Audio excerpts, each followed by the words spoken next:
It's live now. Hey, so I'll tell you who everybody is.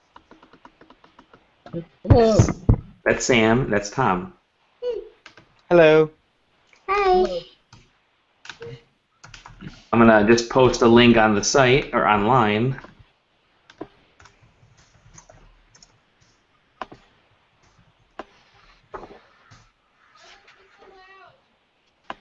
Let me send the link over to our good friend Wow Tier Plus. We're gonna have all kinds of people joining us. I can't hear you guys, so. All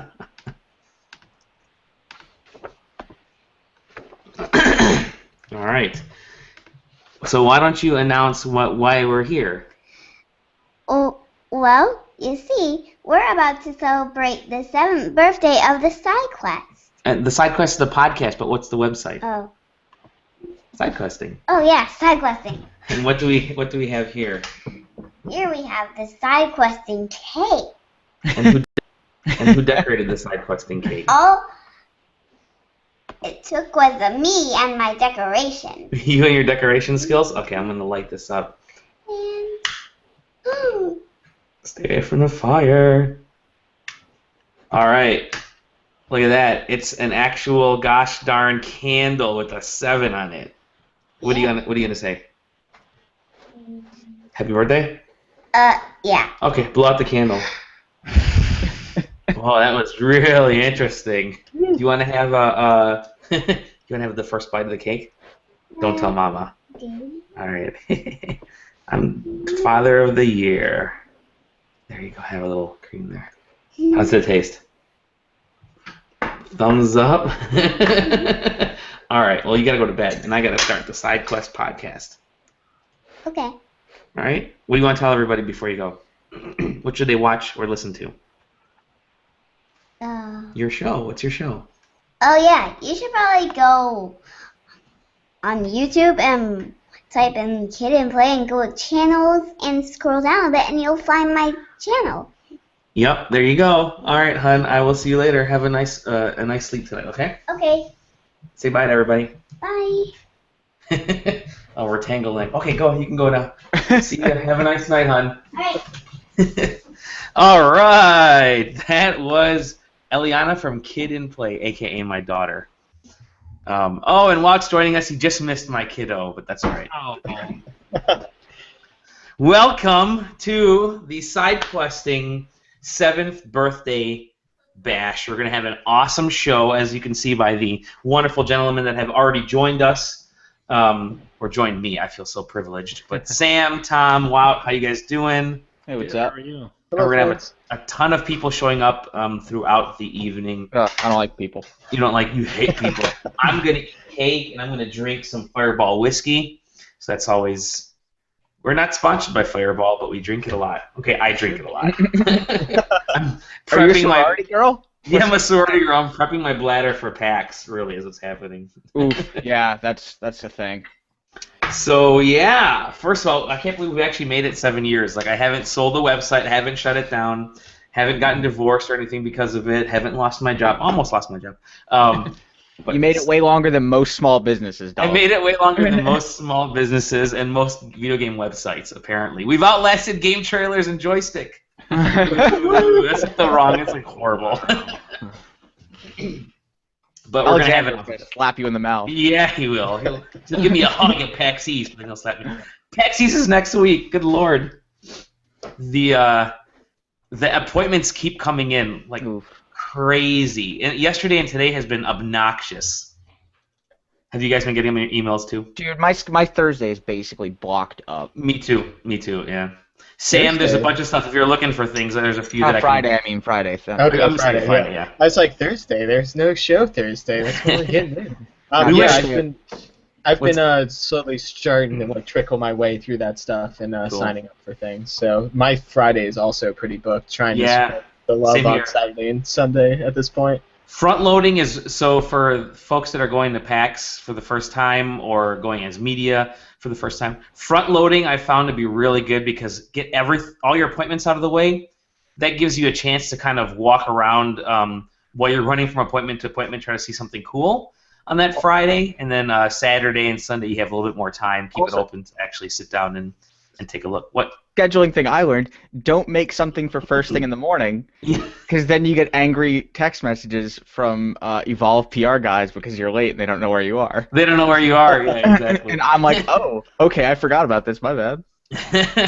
That was fun last year, right? Yeah. Was that E3 or was that PAX last year? That was E3. All right. Yeah, it's crazy at E3 because they don't really.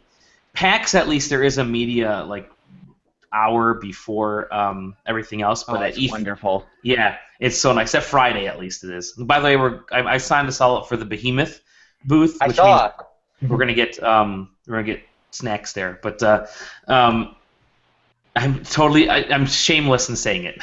We're gonna go to the Behemoth booth just for breakfast. Remember how you signed up for that last year and then you never got there because I pushed you into an Oculus VR demo? Exactly. Yeah. I mean, really, you can just show up there and eat stuff. They like you to sign up so they know how much food to get, but they always end up with extra food because same thing happens to us at media hour. People end up like lingering, and you pushed the entire squad into an Oculus VR demo, so that was pretty funny. But E3 is way worse because never schedule anything at E3 for that first half hour that it opens, unless it's one of the outside, the outside offices there. Because if you're trying to get to the show floor, doors open at like 10 or 9 at E3, and it's lined up. There's no special access for media. You're just kind of stuck waiting, and it could take a solid 20 minutes to get into 15 to 20 minutes to get into E3. So I learned real fast to just show up late.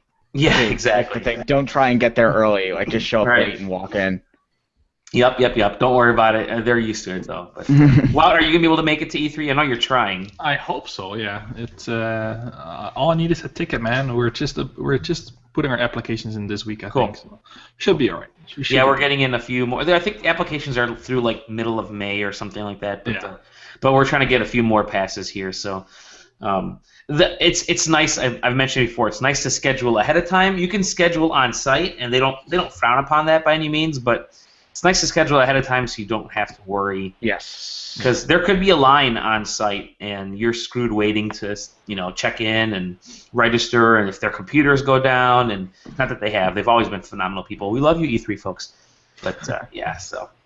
But it'll be a lot of fun. I keep looking over here because that cake is like looking awesome. So if I'm Are you gonna eat it all by yourself, or we're just watching? So I've been like counting calories, and I've lost a little bit of weight. I'm going on a cruise in like June, so I figured let me try to get like 15 pounds of fat off my body and work towards trying to get that to convert into muscle somehow. So I figured I'll start counting calories, which I have been doing, and essentially it's basically said that one less burger per day, and replace that one burger with a salad or that one. I know it's like blasphemy to say, but one less pizza per week. So it's been helpful. I'm already down like 5 or 6 pounds. So you want to know Tom's killer workout weight loss regimen?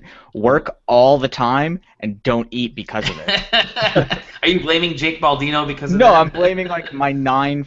Like I wake up and I work for like 16 hours. I'm like, oh wait, I haven't eaten all day. I should probably do that. Yeah, that would suck. And when I worked at an ice cream store for my uncle for 8 years, that first summer I'm like, man, I'm gonna get so fat, eat all this ice cream. I think the first like week and a half I was there, all I ate was like ice cream. And I got so sick of it that I stopped eating ice cream for like 7 years after that. And I lost a lot of weight because I didn't have any sweets in my body. So. But great. So it's good to have Sam and Tom. You guys have been intermittent over the last few weeks. Somebody will be on, the other person will be on. I haven't been able to get everybody together. And Robin may or may not be joining us. She had some issues with her puppy at the vet, so she's going to try, but we'll see. In the second half, we have, let's see, I know Ben's going to show up. We're going to have Taylor Bliss. We're going to have Aaron Kelly is going to come on. Mike Bachman might hop on. So it's, thanks, Thomas Schulenberg. Just noticed that my daughter hopping on the show. Thanks, Tom. But we'll see you at PAX. But yeah, so we're going to have a ton of people hopping on that can hop on. So probably up to like 12 people. I'm trying to make sure so it's not like 12 people all at one time, because we did that before on Skype, I think it was. We did break the internet. I think that was like SideQuesting's like 3rd or 4th birthday, so not conducive to good internet conversation when everyone's trying to speak at once. But yeah, it's been a super interesting couple weeks. I think you were on the last time we recorded. We talked about the NX, PS4X. Yeah, the PS4K, the NX, PS4X. Was that the one I missed? I think so. I think I skipped out to go get disappointed by Batman v Superman. Yeah. Tom always skips out when I'm on the show. Yeah, exactly. Yeah. But a few things have happened since then. We could talk about stuff, but let's just talk about what we've been playing and what we've been doing over the last couple weeks here. So I'm going to start with Tom. I don't even know if it's going to look the same on YouTube or not. I'm actually pointing to Tom right now, but we'll see. Tom, so what have you been up to? What have you been playing? And then we'll hop into. I played Ratchet and Clank today. That's a cool game. Ooh, okay. That is almost a shot-for-shot remake of that first game. Steven said the same exact. Oh, did he? Yeah. Yeah, it is like almost a shot-for-shot remake for that game. Also, the characters are like real shitty. I totally forgot that. They're like real bad. But what do you mean? Like they're just like bad. Like they're good characters, but they just suck. Like all of them are just shitty people. They're all just dicks. They're all just assholes. But it plays super well. Like the controls are really tight. It is gorgeous. Like I remember, I think you weren't on that podcast right after E3. I played it there, and when we were having our Dalibors in Macedonia, and we're running the Asylum show. Yeah, that's a real cool game, and I think it's like $40. So that's cool. So is it? Like I've heard some folks say that it is a complete remake. I've heard other folks say that it's a sequel and a reboot. Okay, all right. Kind of. Because it starts in and like Captain Cork's in jail, and which is the end of like the last game, and they're like, "Oh hey, I got this game based on your old adventures." That's awesome. So it's like that with narration at points. It's kind of cool. I'm actually really looking forward to checking it out because the price is perfect. I think it was actually on Amazon for like $31, and through Best Buy's Gamer Zone thing, it's like $32 or $33. So. And by the time you get around to playing it, your daughter will be in college. She'll be in college. Hey, I'm doing great. I'll talk about my backlog in a little bit. But, I've been doing it. Yeah. So Ratchet and Clank is a thumbs up so far? Or? That's awesome. Yeah, I like that game a lot. And Dark Souls 3. That's a Dark Souls game. It's real cool. Another thing that Steven did was he did a video compilation of stabbing people in the butt in Dark Souls. So good. Awesome. It's awesome. He did one of the shots is literally him running up, and he looks like this. He's wearing this bizarre armor. He looks like the Stay Puft Marshmallow Man. He runs up to this dude who's like standing on this ledge, stabs him in the butt. I'm making a stab motion here. Stabs him in the butt, and then just like while he's still on the sword, puts his leg up and like kicks him, slides him off the sword over the edge. And I'm thinking, I've never played a Dark Souls game, but now I totally want to play a Dark Souls game just to stab people in the butt. So. One more thing, which is what I haven't been playing. I got an Oculus VR delivered yesterday, but it finally showed up. But I haven't opened it because I saw how late everyone else is gonna get there, so I'm gonna try and like sell it for like 2 to 3 times what it's worth. I'm pretty sure at this point I could like get 3 prospective buyers and have them fight it out in the streets if I really wanted to. Oh, for sure. You mentioned it at PAX East next week, and you'll probably have people throwing thousands of dollars at you. You may be like one of the very few people on the planet that have it. And I was going to say, we can send you all the review codes that we've had for those VR games, because we got plenty of them. I got one in like unopened. I'm the prettiest girl at prom right now. Let me tell you. It's age, too, because that hair, man, that fake. Well, cool. Hopefully, if you decide to actually keep this VR unit, you'll let us know about it. Let us know what it's like. I'll get one eventually. I don't have a computer that can run it, but I'll get one eventually. Yeah, me either. Turns out my CPU runs like garbage with it. Does it really? Friends. Yeah, even though it's like almost a full gigahertz clock speed above what's recommended. That's what everybody says, is that no matter what you do, it's never going to be perfect. Yeah. All right, it's not disheartening. I mean, it was kind of expected, and that's the issue.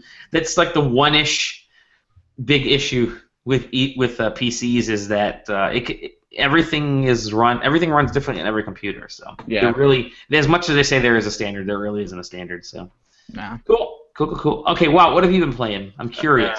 And what have you been doing? You wrote that. By the way, you wrote that a fantastic article. Why don't you plug that article right now? Yeah, well, that's what I've been working on in the last 2 weeks. Like, I haven't played anything other than Miitomo, which is terrible. Good man. But yeah, I went a little bit off the deep end. Like, I wrote an article on the game price conundrum because I was very curious to see like how much hours do indie developers spend on their game without getting paid.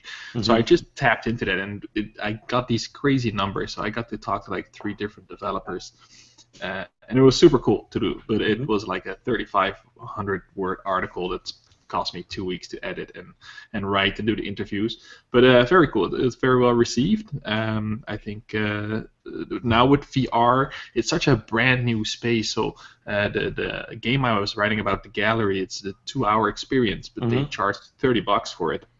Because there's like 1,000 vibes out there like live right now. Right. So they have to recoup like almost $2 million, and you can't do that on a $5.99 game because it's 2 hours long. So that formula that we use, saying okay, 60 hours gives me 100 hours, it doesn't translate well to like a new experience like VR or any other indie game. And the other way around too. Like there's indie games that you can play endlessly and they're $5.99. So it's such a weird formula that we're trying to stamp on it every time because of that $60 AAA mark that we have. So that's what I was looking into, and it was very interesting to do. And finding people willing to talk financials with you when it comes to game development was quite rare. But they got to tell their story, and I think it helped them a little bit to get that understanding on. It's not just a 2-hour game that took us 25 hours to make. These are like thousands of hours that are sunk into this. So that was my time. And then I played Miitomo, so I can ask you all kinds of weird questions, which was fun. But I think it died like 2 days after it launched because I haven't gotten a new answer from like my 1,000 friends in the last 2 days anymore. So it was fun while it lasted, but now that everybody gets their free games with their Miitomo points, right, it's done. It'll stop, right? Everyone was answering for that specific reason. Yeah. I got a good story about Miitomo, but I'll wait till it's your turn. Yeah. Wait till that was me. That was me. Good. Well, Sam, what have you been playing or doing lately? Well, the group that I normally play games with, we always play stuff like Destiny and The Division, but since both of those have had patches that felt like they've been creeping up for the past like 2 or 3 weeks, we shifted a lot towards Smite, which is the MOBA on consoles now. Well, I mean, it was on PC first. To be honest, as a former League of Legends addict, our group has switched over to Smite, and Smite's real good. Smite is a good MOBA for consoles. It's certainly a game that I messed around with it on PC, but it never quite felt right with a mouse and keyboard. And even when I demoed the game at PAX East, I want to say 2012, 2013, I played it with a controller, and it just feels so much nicer on a controller. It's amazing how long that game has been at PAX. Yeah, it's going to be back again this year, I think. Yeah, it's the game that won't go away. Hi-Rez is even not going to be at PAX this year, but I think they have like people walking around cosplay handing out stuff. Of course they will.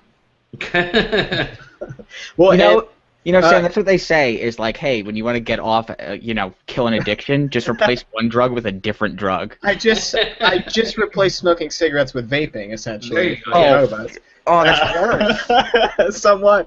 But so the console version is only one patch behind the PC version, and so much so that I guess the patch that's coming up tomorrow maybe is bringing 60 FPS to console, which it didn't have before.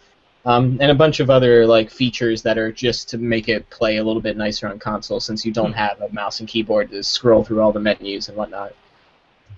It's when I first saw that game, I saw the PC version. It didn't quite interest me. I was never a MOBA guy, but when I had a chance to try out the Xbox version, the Xbox One version, I think it was last PAX East. They just come off their championship in like Seattle or whatever it was, which was huge. It drew like, they had a good prize pool. It drew several 100,000 views online. And I was interested to see what it would be like on Xbox. And yeah, it plays really well. I'm actually interested to get into it when I get time. But it looks like the one MOBA that because there's a ton of characters. For those who don't know, Smite is so you're playing like all these different gods, right? Yeah, so there's gods from like all different backgrounds, all different religions and beliefs, and can kind of choose your favorite deity and go forth. But there's a ton you can do. They all have different, like completely different move sets, and the arenas are really nice and looking. So, is there more than one map? Yeah, actually, that's comparatively to all the other MOBAs. There are so many maps.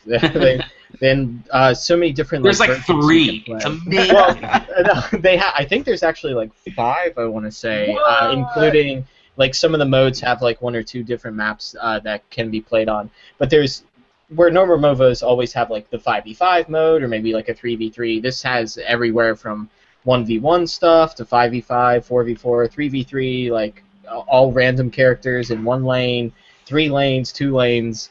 There's a bunch of different modes. And from what we've been seeing is a lot of the people we play with never have played MOBAs or anything like that. And Smite is easy for them to look at because it's a third-person action game. It's not over down top like all like Dota and League of Legends and stuff. So it's really just a third-person action game that at some point you have to learn about like killing minions and pushing into lanes and attacking there. I believe it's a Titan in that game. Tom looks so sad at me, as he does always.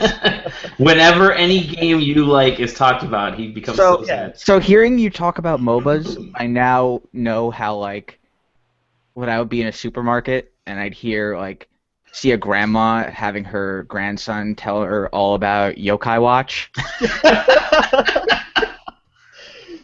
Or like how like my grandma must have felt when I was going on about all the different Pokemon. Like I know how I now know how this is. Well, it could be worse. He could be playing Amiibo Crossing or Amiibo Festival. Yeah, well, I was talking about Dota. Okay, you want to hear the sad thing? The other thing I have been playing, and I'm trying to find what it's called. Oh, it's Mini Mario and a Friends Amiibo challenge. Okay, all right. Because of the Amiibo that you bought, which Amiibo did you buy that got you the Mini Mario challenge?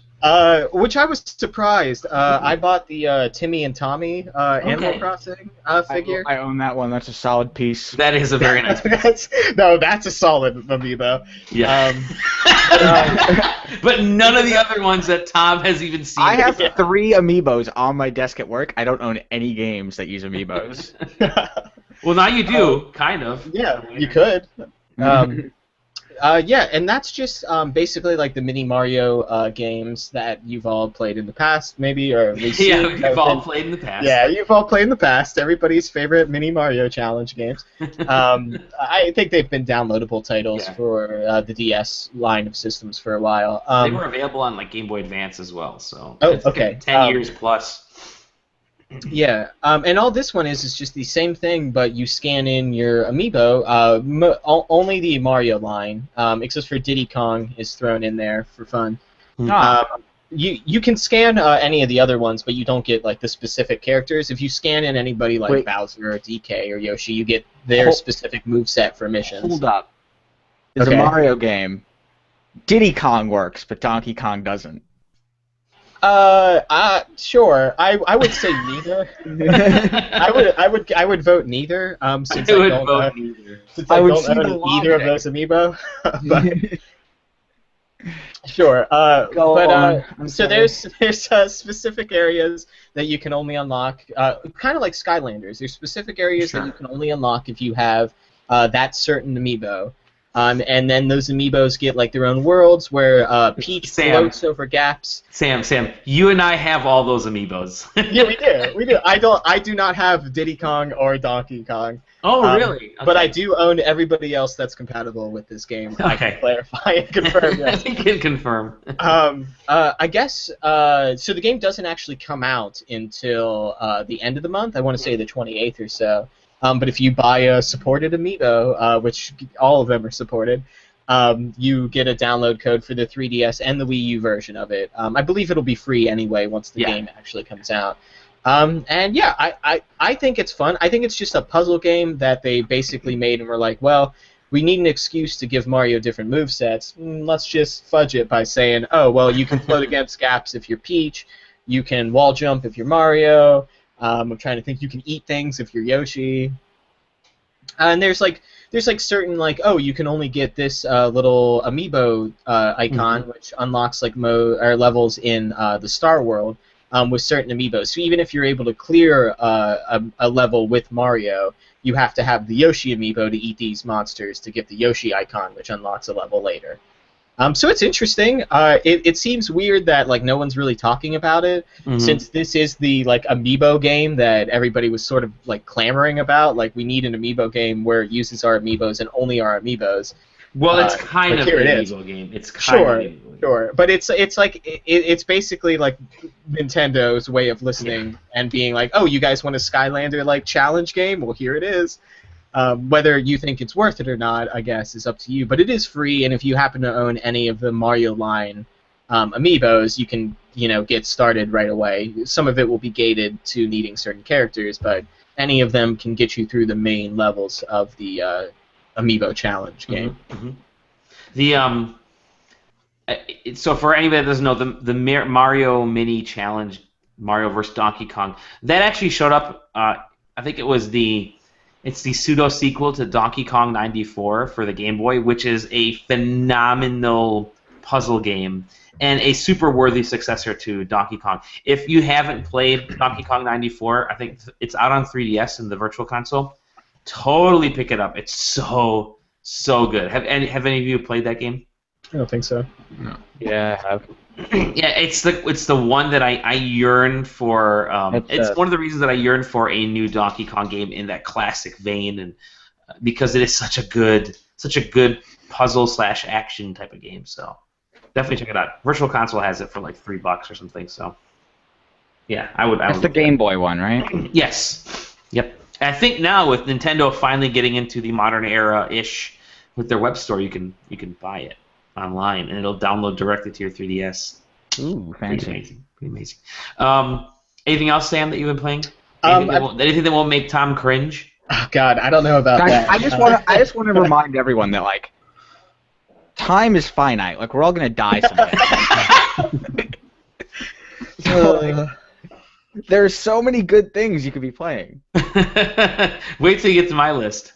Oh, God damn it, Dolly. It's bad that after that comment, I was going to say that I've been messing around with Avengers Academy still on mobile. Okay. But time is finite, so I don't want to hang up. One day, Sam. And at the end of it, I will be thankful that I got Wasp her retro futuristic outfit to do missions for space. I don't know. I downloaded. What was there? There's like another Avengers or Marvel game that just the second Avengers Alliance. Is that what it is? Like. Oh yeah, it's that. There's that. I think it's supposed to be sort of like the Mortal Kombat, or not Mortal Kombat. Something fighting. The DC like fighting game that they had for a while. You know, it's kind of a bummer to me that we get all of these Marvel games and DC games. They're all come to mobile now, especially the Marvel ones. They all come to mobile, but there's nothing on consoles. Like you're gonna have Captain America: Civil War with 0 tie-in games on consoles. There may be something on mobile. I'm not sure, but there's nothing on consoles anymore from Marvel, and it's a total bummer. What was the Marvel? Was it Ultimate Alliance? That game's awesome. Oh yeah, that game's real good. All of them were great. I think were there two or three. Yeah, there was Marvel Ultimate Alliance 1 and 2. Yeah. Yeah, they were so good because it was that thing you could choose whatever character you want from the Marvel universe, X-Men, Avengers, whoever, Punisher, and go and kick butt in these missions. And it's I was almost like a single player MOBA in a weird way, but yeah, I love those games. I really wish we would have another one of those, but I don't think we'll have anything like that for years to come. Disney. Lego, man, you get Lego games now. That's true. We do get the Lego. I take it back. We get the Lego one. Although the Lego Avengers game isn't very good, I've heard. Yeah. Well, I know that it's been rumored for a while that Marvel Heroes game that's on PC may or may not be thinking about coming to console. Oh, okay. I don't know if anything ever grew out of that. And I want to say that you can get Marvel Puzzle Quest on either PS4 or Xbox One. Yeah, that game's dope. I'm not sure which one it is, but I'm pretty sure for like $10 you can download one of those consoles that game. I would actually do that then because I have the free version on iOS, but I wouldn't mind the original Puzzle Quest games were so good. That first Puzzle Quest game was awesome. It was just a simple, match 3 game, but it was so good. So, Marvel Puzzle Quest is on everything. It's on everything. Yeah. Oh, is it on both? Okay. It's on PC. It's on Android. It's on PS4. It's on Xbox One. All right, cool. It might be worth picking up. I did not know it was on consoles. That's good. Cool. All right. Well, anything else, Sam? No. I think I'll leave it there. You don't want to talk about Link's crossbow training? Oh wait, Dolly already did that. That was me 2 weeks ago. All right. Hey, that was good when I played it in like 2011. Oh hell! Shut up! It was not. 2009. It was 2009. It's okay. It's not terrible. Of the silly games that you could play on the Wii, Link's crossbow training is in the not terrible section. That's true. It's a not terrible silly game. That was the hey. We have this gun attachment. How can we get away with selling this thing? Well, that's how they sold all those controllers for the Wii remotes. They packaged in Wii Play, which was like probably some intern's weekend project. And it's like, hey, we made a game. Hey, you get a controller with it too. It's like, guys, the game no Wii Sports Resort. 30 minutes to make. Yeah, the only Wiimote I have with the Motion Plus integrated into the controller is the Skyward Sword gold one. Oh, that is a nice the collector's edition. That's cool. I still have that game. I've played only an hour and a half of that game, and I'm crossing my fingers that it'll show up on Virtual Console or something. Because I don't want to break out. I'm kind of sick of playing the Wii versions of games, especially now that it's in my backlog to finish. But we'll see. Speaking of my backlog, let's talk about 2007, guys. For fuck's sake, Dolly. I was in high school. I'm just so yeah. Wow, that is terrifying, actually. Because 2007 I was already married, and oh lord, SideQuesting was about to be born. Anyway, so I've been, let's see, since we last talked, I've completed, let me open my list. I didn't know what a podcast was in 2007. You still don't even know what a podcast is, because trying to get you on one is impossible. I was listening to jams on my fucking Zune. Dell DJ. Well, all right, so on a Zune, good lord. So... Since we last talked, oh wait, I have to check that one off. Where is it? I played and completed a phenomenal fighting game, Tatsunoko vs. Capcom. So if you guys haven't played that game, go check it out. It's on the Wii, I know, but you can play it on the Wii U. It's a surprisingly awesome fighting game. Yeah, the online doesn't work anymore, so you're gonna need somebody to play against, but it's as competent, I think, as Street Fighter 4, like the heyday of Street Fighter 4. Definitely, it has held up really well because the visual design is really good, and you get a bunch of Street Fighter 4 characters, a bunch of Capcom characters, like Mega Man Zero, I think, is in there, or Mega Man X. A bunch of Tatsunoko characters, which are the anime and manga and that kind of stuff. So it's a phenomenal fighting game. So I ran through that, I blitzed my way through that game. Yeah, who's your main? My main was what was it? It was like Ari. I was something like that, like Ari or something. I can't quite remember the name because I traded the game in the minute I completed the single player and played a bunch of against the AI. But yeah, check that game out. It's actually it's floating around out there. It's a lot of fun. It's thrown out. I'm totally surprised that they haven't brought it to modern consoles as a downloadable. I mean, they've done it with. I'm guessing it's the licensing with. That game almost didn't come here. Yeah, that's exactly it. Yeah. I'm guessing part of it is the licensing with Tatsunoko and so on. But Capcom should get into making these crossover fighting games again because it's been a while since they've done one. Street Fighter vs. Tekken was kind of a bust. I'm still waiting for the other one. Yeah, right. Tekken vs. Street Fighter. That'll happen. Which goes into my Batman vs. Superman thing. So I completed that. I also completed Bayonetta 2, which is holy shit. Whoa, why did I not complete Bayonetta 2 the first time around? Such a fucking awesome action game. Bayonetta 2 is so good. That I liked it when I first played it, but I had only played 6-7 hours of it, and I think the game is a total of 11 or 12 hours, and the completionist can go to 20 hours, which ended up being me. I was very completionist heavy. But wow, what an awesome freaking fun game! Have any of you played Bayonetta 2? Yeah, I'm still on chapter 2. Okay, you're still on chapter 2. That's essentially where I had stopped, chapter 2. And then I picked back up again recently, and holy cow, I love that game. Were you saying you did, Tom, or no? Yeah, it's a really good Platinum game. Like I'm usually pretty lukewarm on Platinum, but that one's real good. That was real good. Like the fighting, the action is like a dance. And once I figured that out, that I'm actually dancing and like pole dancing and doing moves and break dancing. I think you can actually open up a break dancing move set. It becomes really good and really fulfilling when you're playing. So it's choreographed really well. And total kudos to everybody at Platinum that was involved in this game. And now I really want to Bayonetta 3, and I am going to hop back into the first Bayonetta because the original game came with both discs. So you got that version. Yeah, I got the original version. So I'm tempted to go back and play that first one, but that's low on my list. So yeah, that and right now I'm almost complete with Fire Emblem Fates Birthright, which is it's so good. I'm gonna hop into Conquest after that. The Fire Emblem games are so underappreciated, but they're some of the best role-playing strategy tactics games out there. You seem to have a theme going here, which is you're into games that are anime as fuck right now. Yeah, recently, yeah. The next one is not. The next one that I played actually on the plane from, because I was over in Germany last week, so I flew there for like a short 2-day trip and flew back. I played Alien Infestation, which is a DS game, but I have it so I've been playing on the 3DS. And that's a really cool game. That was done by Way Forward.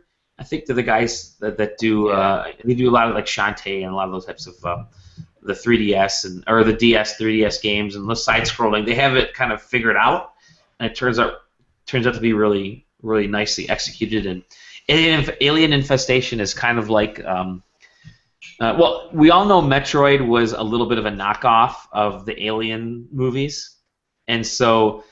With Alien Infestation, Way Forward said, you know what, let's just go all out and make an Alien Metroidvania game, and that's exactly what they've done. And it's really good, and it's quick. It's not a long game by any means. I think it took 3.5, 4 hours total to complete, or somewhere around there. But I was able to play it on the plane on the way there and on the plane on the way back. So it's the fun Contra-ish Metroidvania style game. So sounds cool. And that was a DS game, which means it was 2008, probably 2009. I think it's when Colonial Marines first came out. Dolly, you're my friend, and I love you, but I want to reach this computer and strangle you right now.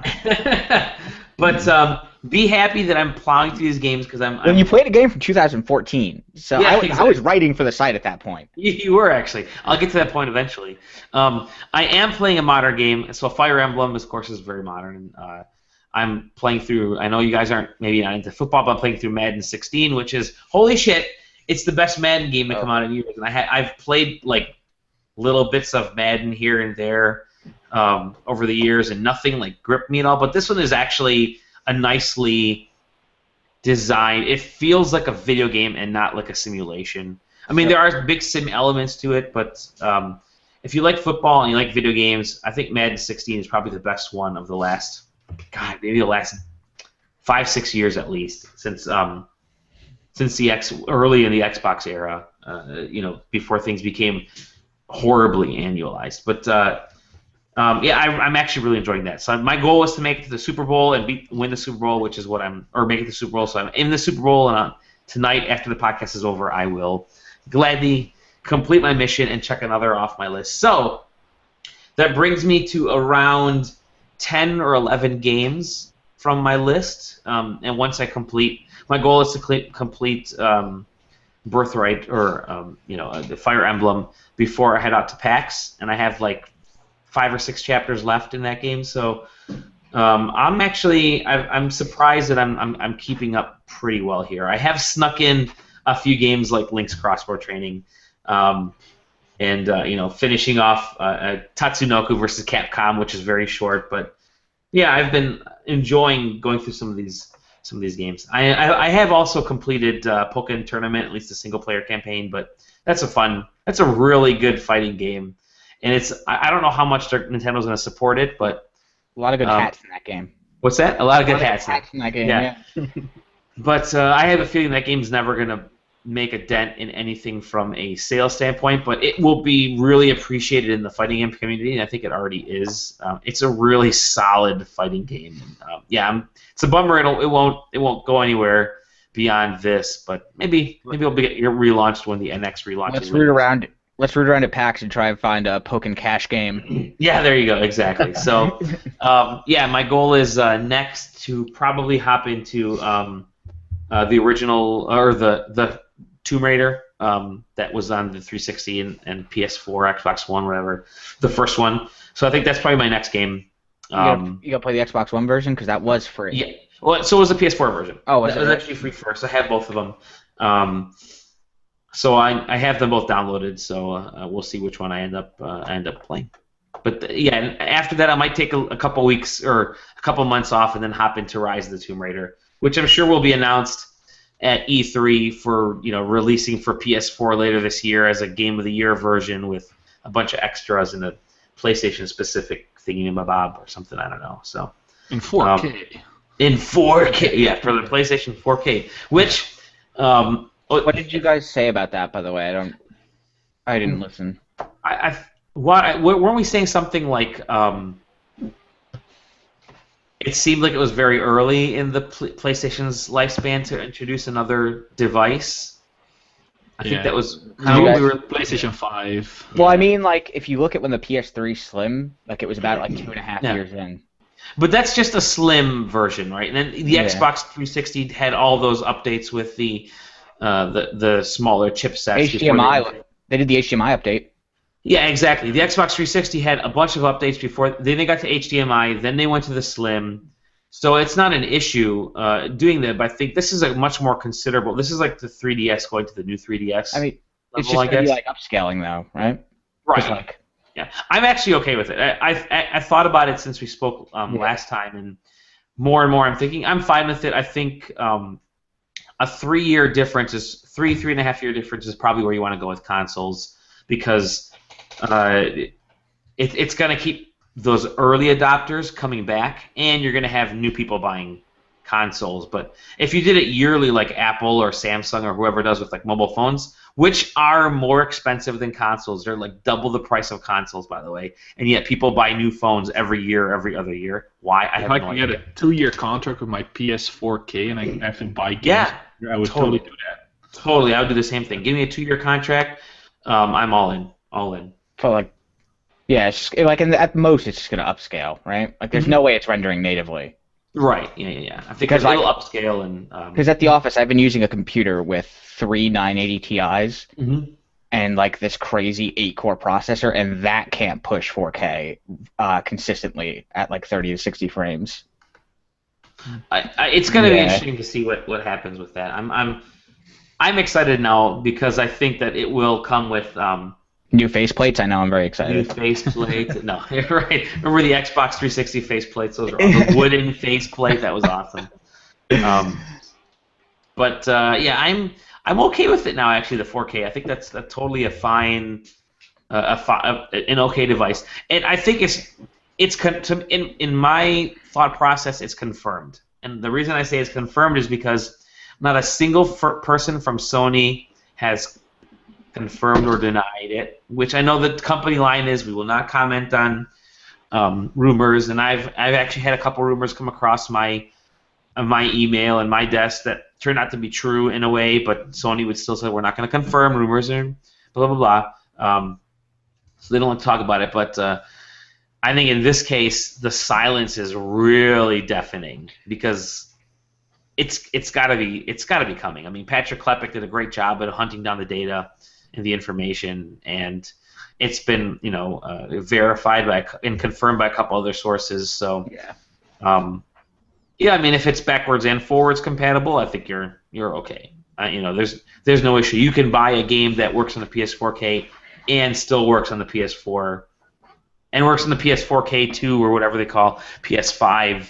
Going forward, I think we're okay. PS4 Kratos, because that's the game that's gonna. There you go, because it's the Norse version of God of War. Yeah, apparently, with a beard and everything. With a beard and everything. I'm glad because I got really sick of God of War with Greek mythology. It's like, okay, here's the fourth one because they went through 4 of them, right? Not counting the 2 PSP games. So they went through 6 of them. Holy shit, if not more. God of War games that were set with Greek mythology. So going to something new, totally worthwhile in my opinion. I'll play it. Yeah, I'll play it.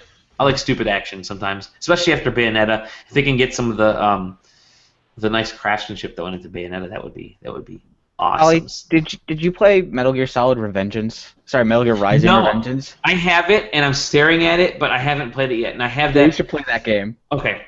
I'm hopeful that that'll show up on backwards compatibility. That's the secret best Metal Gear game. Yeah.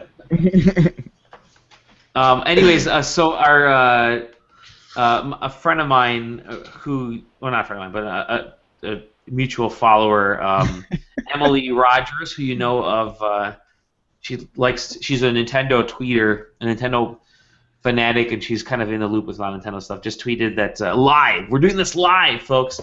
That the following Wii U ports are in development for the NX. So you got Zelda, which we all know, Smash Brothers, which we kind of heard, Super Mario Maker, which would be good because Mario Maker's phenomenal, and Splatoon, which is kind of interesting. So I wasn't expecting Splatoon. That sounds exactly like Nintendo to make me buy them again instead of just like making them work. Yeah, exactly. I mean, I don't know if the discs would work in the NX from the Wii U, so who knows? But without knowing zero about the NX, I think it's actually pretty phenomenal of how tight a lid Nintendo has kept on the NX, right? Because there were a lot of rumored leaks, and none of them ended up being true. And at this point, it's completely... No one fucking knows what's going to happen at E3 when Nintendo reveals the NX, because we're all pretty sure it's going to happen around then, so, or right before E3. So, yeah, it's actually kind of cool to not know what's happening in the gaming industry at this point, right? We know PSVR is coming, but this year we're going to get the NX announcement, PS4K, and Microsoft has to be working on something, whether it's an Xbox One Slim. I think they're going to announce some hardware at E3.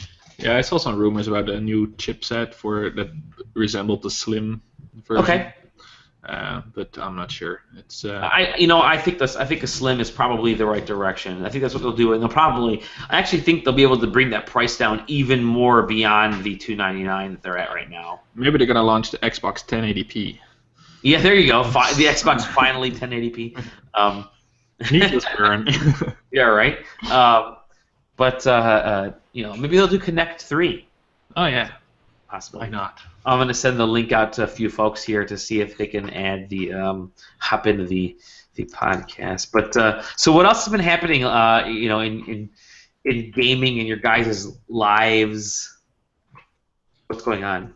What's up? How you guys doing? First of all, are you surprised that we've lasted this long as side questing?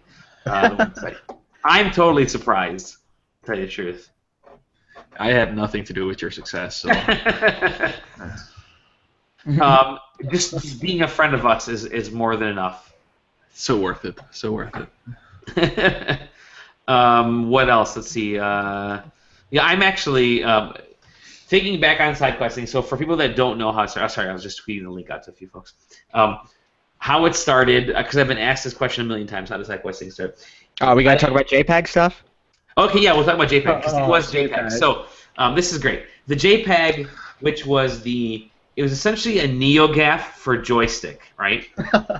That's maybe the best way to explain it. So NeoGAF was the gaming age forums, and then when those forums kind of got shut down, the new gaming age forums, or NeoGAF, emerged, and people have stuck around to NeoGAF, right? It's its whole community. It's just all it is a community website. So joystick.com, our much beloved gaming blog, and they were happy being a gaming blog. They put news out there. They had great podcasts. Hey, Aaron, how's it going, Aaron? Hey guys, what's going on? Aaron Kelly is joining us.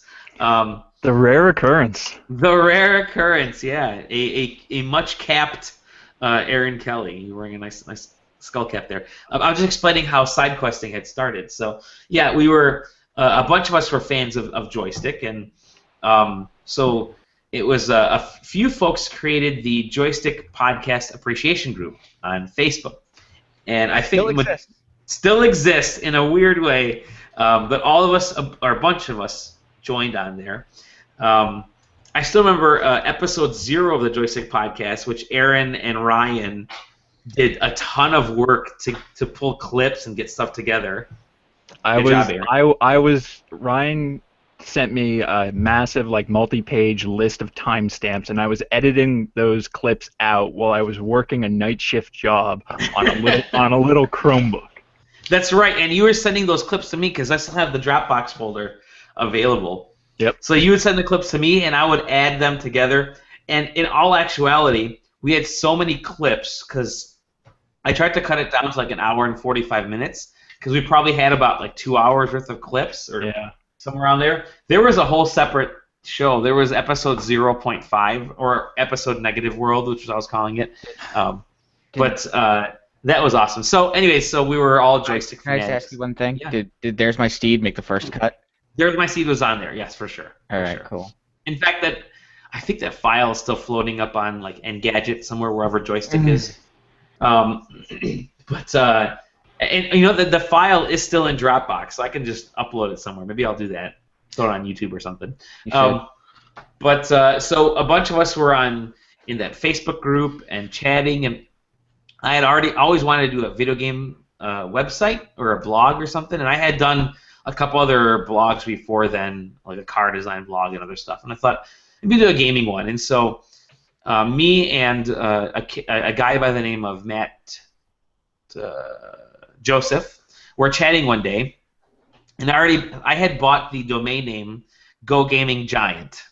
I thought I'm gonna make Go Gaming Giant because I like the domain name, and it just kind of sounded cool, and I'm going to do a totally laid-back website without any care about anything. It's just going to be simple video game blog, a little bit of news here and there, and a podcast and that kind of stuff, and that was it.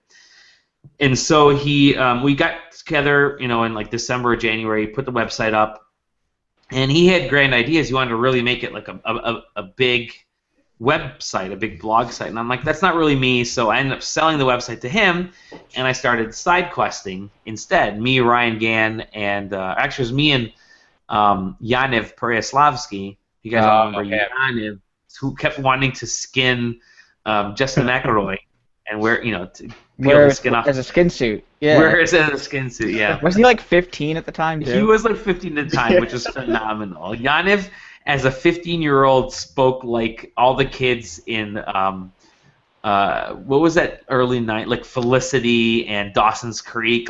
His vocabulary was well beyond what I could handle as a 25-year-old at the time. So yeah, we created side questing with the whole intent was, so we created side questing April 5th, 2009.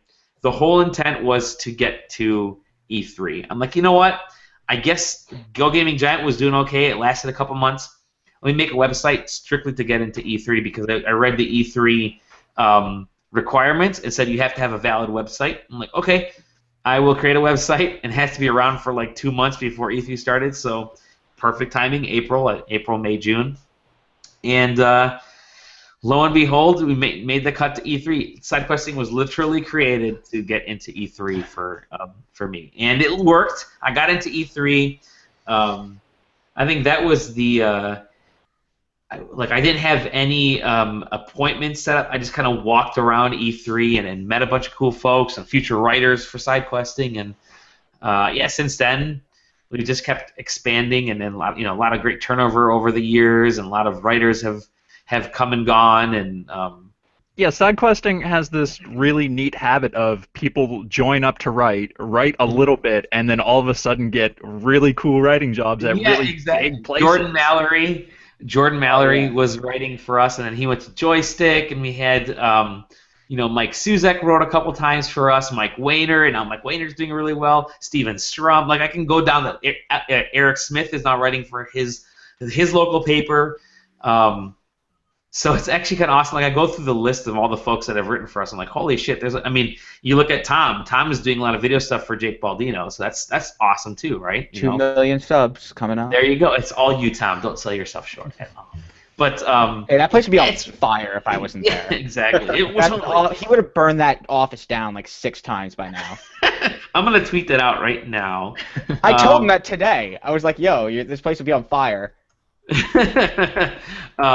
But yeah, we've had great turnover, and some of us it was just like a hobby, and we'll write whenever we want, and that was it. So that's SideQuesting's story. We're not a big site. I've worked it out that I've sunk anywhere between, I think it was like $16,000 to $20,000 into the site if you count like travel, and business expenses and stuff. So. Like you're mailing out gifts, or not mailing gifts, mailing out like contests, prizes, and stuff. That all adds up too. So, yeah, it's cost a lot of money, but I have no problem. Whatever. It's been a ton of fun, and hopefully we'll keep going as long as we can. My goal is to get it to 10 years, and then literally have like drop a nuke on North Korea or something with the SideQuesting logo on the side and say we're done. That's it. Make 10-year anniversary and just bomb something. I think that would be awesome. Maybe like Canada or like Manitoba or something. Yeah. But that's it. That's all SideQuesting. That's all we've been. We've just been the means to get into E3 and conferences. You found out our secret, Internet. If I ever got a passport, I could use that. If there are ever any gaming conferences in Canada, you could totally do that, Aaron. You'd think there would be at this point with all the developers that are in like Montreal and stuff now. You know what we have? By the way, 40% of our podcast is Canadian right now. That's kind of amazing. But you need a passport to come to America? Yeah. Mm-hmm. Yes, you do. Huh. And a green card too. If you're an immigrant in Canada who wants to go to the U.S., it's even more complicated. Oh wow. All I need is like my driver's license that I paid $20 extra for to have like extra identification in it. Oh damn you! New York State enhanced driver's license. Sorry, Dolly, go on. Oh, no, it's fine, totally. We get the Canadian Gaming Awards now, though. That's true. Oh. Yeah, there's like 5 people usually. Are those separate from the Keeleys? Yeah, they are separate from the Keeleys. Like they serve poutine and stuff during. Oh God. I want to go to that. They serve horse. I ate horse last time I was in Canada. What? Yeah, it was at like a gourmet restaurant, like a 5-star restaurant. They had like horse. Was it after the Calgary Stampede? Oops. So, Aaron, what have you been playing lately? We've kind of done the round table for what we've been up to. Well, for the past almost a month, I've been back into Final Fantasy XIV in a bad way. Really? Yeah, right, you're the one. I wrote that. I did that XCOM 2 review, and then I sort of looked at. I sort of put my feelers out for some other things to review, and didn't really hear anything back. And so I just had this window, and I was like, okay, I guess I'll check back into Final Fantasy XIV. I haven't played in 3 content updates or whatever, so I'll get in for a month and did nothing for 3 days, and all of a sudden I'm in a serious rating group. So wow, all right. Yeah. So that's a thing. So what why did you choose that over other potential games? It's just, I figured. I've already invested so much time into it that like there's no ramp up. Like I already know I like the game, so I can just pay for a month and know I'm already going to be having fun right away. Sure. It's just relaxing. You don't really got to think when you're playing an MMO. So what did you think about all the Final Fantasy 15 stuff? We didn't actually even get a chance to talk about that. I think it looks okay. Yeah. I'm definitely more interested in playing it now than I was when they first announced it again with that teaser, because I played Final Fantasy 13 and then didn't like it, and then did not like Final Fantasy 13 2, and then never played the third one, whatever it was called. So Lightning Returns. Yeah. So I've been sort of, with the exception of 14, I've been sort of wary about the series. But no, 15 looks cool. I'm looking forward to it too. There's a lot of Final Fantasy coming out over the next couple of years here. I actually wouldn't mind to see, and I know this is kind of, I don't know if it's easy money for Square Enix or what, but I wouldn't mind seeing all 3 of the Final Fantasy 13 games appear on like PS4 and Xbox One, because they came so late in the life cycle of the Xbox 360 and the PS3 that after that first game left bad taste in folks' mouth, and the second game ended on a cliffhanger, people just stopped altogether playing those. Dolly, they have 3 shitty Final Fantasy 7 games to put out before they can re-release. That's true, and they haven't put those out too yet. They have a huge team that's making like 18 Final Fantasy games right now, but I wouldn't mind. I wouldn't mind those 3 being put back out on the, PS4, Xbox One, and whatever the team was that was putting. What was it, Type 0, which ended up being. I hated Type 0. Oh my god. I don't openly admit when I dislike games, but Type 0 was not good and avoided at all costs on the PS4 and Xbox One. It was just not enjoyable at all.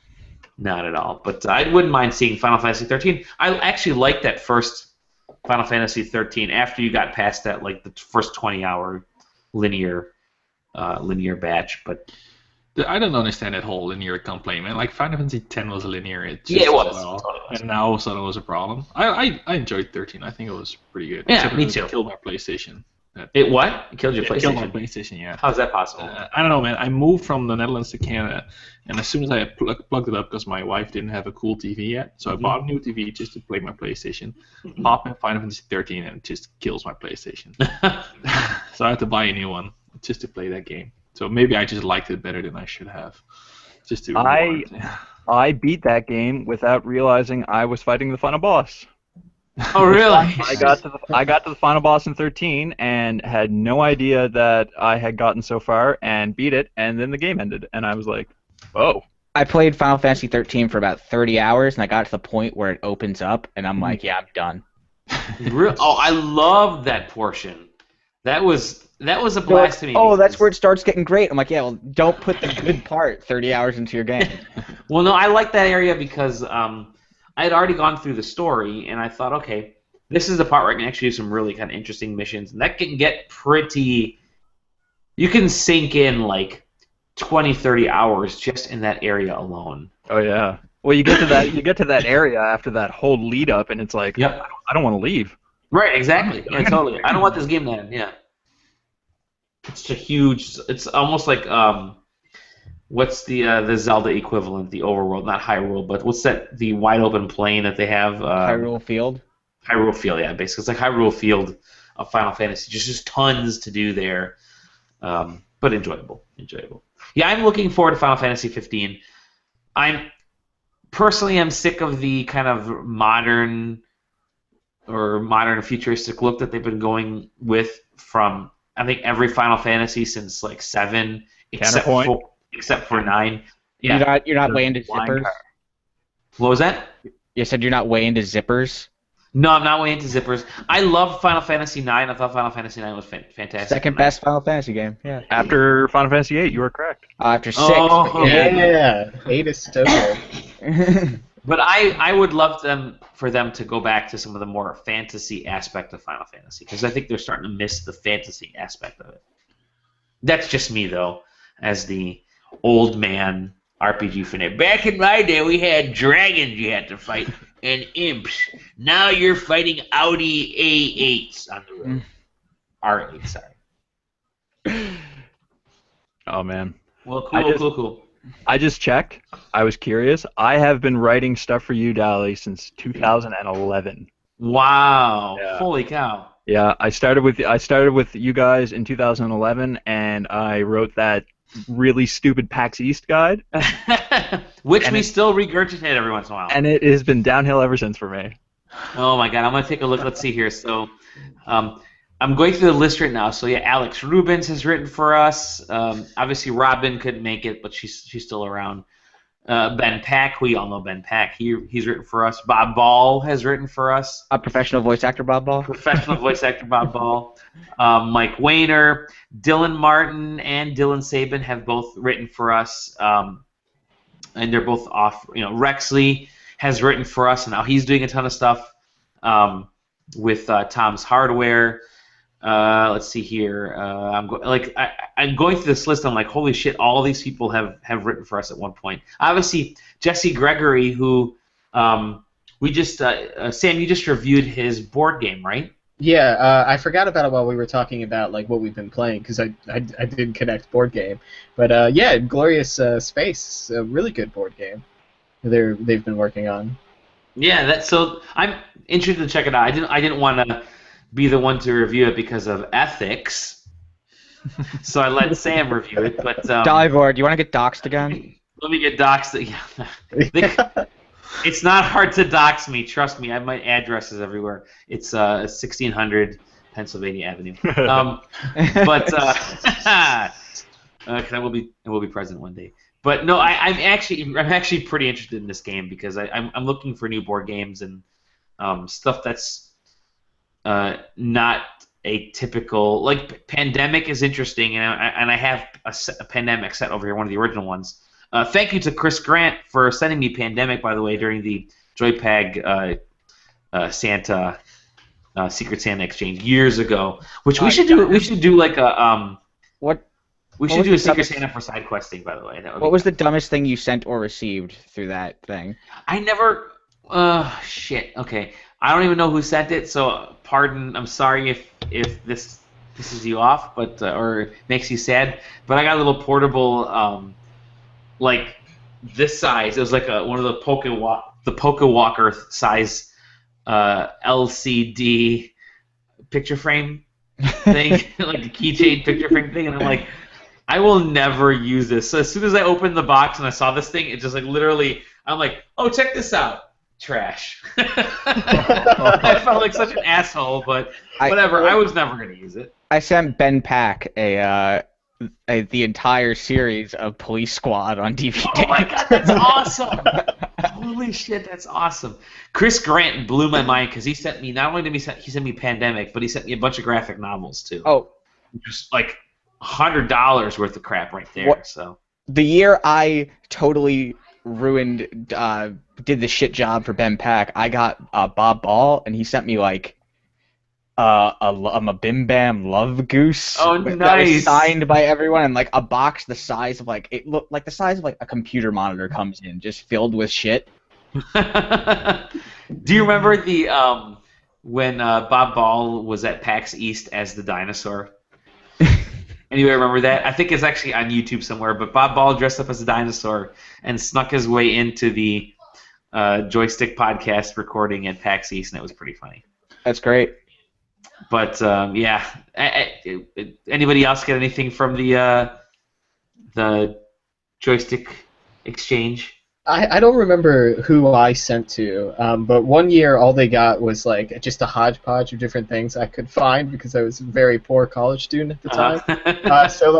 So I sent them essentially like I did send them like a little Sackboy, like crocheted Sackboy, nice. but they also got a wooden cup because my grandfather's an upholsterer, and like he's taught me how to use like the lathe that year to make like cups and things. So it's like, oh, okay, well so this person's gonna get something out of wood and a cup that they can't drink out of. That's awesome. So I got that, but whoever sent me stuff sent me a that DS basically like portable corgi game. Oh, what? It's like a portable synthesizer for your DS, and oh wow. Yeah, Korg DS10. Yeah. Oh, I thought you said corgi. I'm like a portable corgi game. That sounds awesome. No, for like 3 months after that, I was just carrying that everywhere, making like synth beats, and like anytime like somebody was boring me, I would just whip that out. Like, it is shockingly robust for what. Yeah, it it's so good. You could use it as a talk box. Like there was one. Really? Like I was in a band in high school and a little bit into college, and I remember there was one time where I was like, "No, guys, I got this. I have a talk box. I'm gonna bring it next practice. It'll be great." And I just brought my DS, and like it was like a little straw that you like stabbed into the microphone, and if you did it right, it sounded like a talk box. And I was never allowed to use it live, but it was fun to mess around with. That was. I was surprised at the amount of musical software that was available on the DS and 3DS. Like there was a Korg, there was like 2 or 3 Korg ones with stuff you can actually use to create. Hey Ben, how's it going? Hey, how's it going? Well, you're What's echoing going on? right now. I know. I'm on my cell phone at the moment. Where are you at right now? Are you at like the mall? I am actually with my fiance right now. We're about to head on out, but I wanted to come on in and say happy 8th birthday to SideQuesting. 7th birthday. 7th, 8th, something like that. It's been a long day for me, so. I can imagine. Well, thanks for hopping on, Ben. Have you been playing anything lately? Still playing a lot of Rocket League right now. Playing a MMO called Blade and Soul as well. By the way, before you say anything else, I love that we can see right up Ben's nose. Yeah, you can, can't you? Yes. I can't even see myself right now, so it doesn't. I have no idea what's going on, but I'm trying to talk, and so it's not echoing too much at the moment. Brilliant. But other than that, I was playing a little bit of Legend of Zelda on the 3DS. Okay, which one? Ocarina of Time. Oh, cool. Let's see. Other than that, that's about it. Really, just life has been crazy and busy for me and all that good stuff. So you've got a lot of big news over the last few months here. So. Pretty much, with a little baby boy coming in August and stuff like that. So yeah. Damn, dude. So yeah. But yeah. Dalibor is a very good name for a son, by the way. Just letting you know. What's that? Dalibor is a great name for a son. Actually, the baby boy is gonna be named Logan. Oh, like Wolverine. Good choice. In a way, yes. So, I started a full-time job yesterday, actually. So that's why I've been a little bit busy with everything right now. Thank you. Excellent. Well, thanks for calling in, Ben. It's been a pleasure chatting with you, and we'll get you in on a full podcast here soon. And he looks like he bailed out on us, but yeah, thanks, Ben. Hey, look who joined us. It's Dan Hevia. Oh, fuck. Can you actually see me? We can see you. Yes. Fuck this guy. I'm out. What's up, man? Congratulations on 7 years. Thank you. One dog year. That's fantastic. Like two more 7 years, and we're old enough to drink. Nice. Fantastic. So how's things, man? We're doing good. We're just hanging out here, drinking. We had a cake. I'm actually going to start eating this cake in a second here. Oh, that's good radio. That's awesome radio. People who can't... Here's the cake for anybody who wants to see it. It's actually a 7. Nice. My daughter drew... Oh, it's tipping over. My daughter drew the SQ, and she added like some other stuff on there. I don't know what it is. Whatever kids do. You know what 6-year-olds do. You know 6-year-olds, right, guys? But, yeah, so we've just been hanging out. Hey, Dan Hevia, how's it going? How are you, man? Good. I'm ridiculously busy. I don't sleep much anymore. I have another... Yeah, story of my life. Yeah. Well, you have Jake just slapping crap at you on a daily. Yeah, constantly. He's very abusive. Yeah, it's good. It's good. Kind of just going nuts. Tell us what you've been up to. Tell us. The last time I was on your podcast, I was a member of the media, and now I sing the Adele "Hello from the Other Side." So I'm working for I'm working for 505 Games. I am a community manager now on Payday, and working on a few other games that you guys will find out about soon. And yeah, it's been insane. It's been a crazy ride. I joined them at the beginning of the year, and it's been pretty nuts. You would not imagine how many people want codes. You mother. Now you know. Now that you're on the other side, you know what it was like. You're like, shit, I should have never been like this. You know what? When I was a journo, I was like, there's not that many people. These people are exaggerating on Twitter. And then, like, the first week that I was there, it was like, you get like 40 emails a day that are like, hello, I have the YouTubes. And I have Snapchat. I like the video of your game and emotional and would love code. And you're like, I think that they like the game and they want to free code. It's nuts. So that's how I got my code last week. Just saying. Nice. He's reading my email. There you go. So yeah, it's been crazy. It's been kind kind of nuts, and seeing everything from the other side is definitely eye-opening. I definitely feel like a schmuck for a few things that I did as a journo. But yeah, there's a lot of interesting stuff coming out. We just the company just had a Drift come out with 310. And that's an experience that's also a VR experience. So it was the newly titled FPX or FPE, first person experience. So Drift was something pretty cool that came out, and I had the guest launch about a month ago. Yes, yeah, Time flies. Yeah, see, everybody knows the release date. I'm like, it came out, and I played it. So yeah, I mean, other than that, Payday is rocking and rolling. Really, really awesome, dedicated community that likes to rob banks and blow shit up. And that game, it seems like it stays in the news cycle, and it keeps. I don't know how you guys are doing with like DLC and expanding it or anything, but there's a huge like dedicated fan base to this game. Yes, we are almost at 4 million within our Steam community. Holy shit. And Overkill is very, very dedicated. They put out DLC on the PC side. You see stuff all the time. We just actually did a crossover with Hardcore Henry, that movie that came out. Yeah, and we had Charlton Copley did all capture, and they did a live action trailer, and his character is actually just pouring cocaine down his face the entire time. Which is much like what you get done every day now that you're on the other side. Exactly. It's just cocaine and hookers. So we were able to kind of have fun with that on social media, because anytime one of your characters is doing an insane amount of blow, you're in a good spot to do some fun stuff. And we also have the Crime Wave edition on Xbox One and PS4, and Overkill's hard at work working on DLC for that. So hopefully we'll have news from them soon on that. And the PC, I think they're at like their 100th update. It's 2 years old, but it feels like it just launched, because there's so much stuff. They have crazy crossovers. We had a Goat Simulator crossover. We had Point Break. I saw that. Yeah.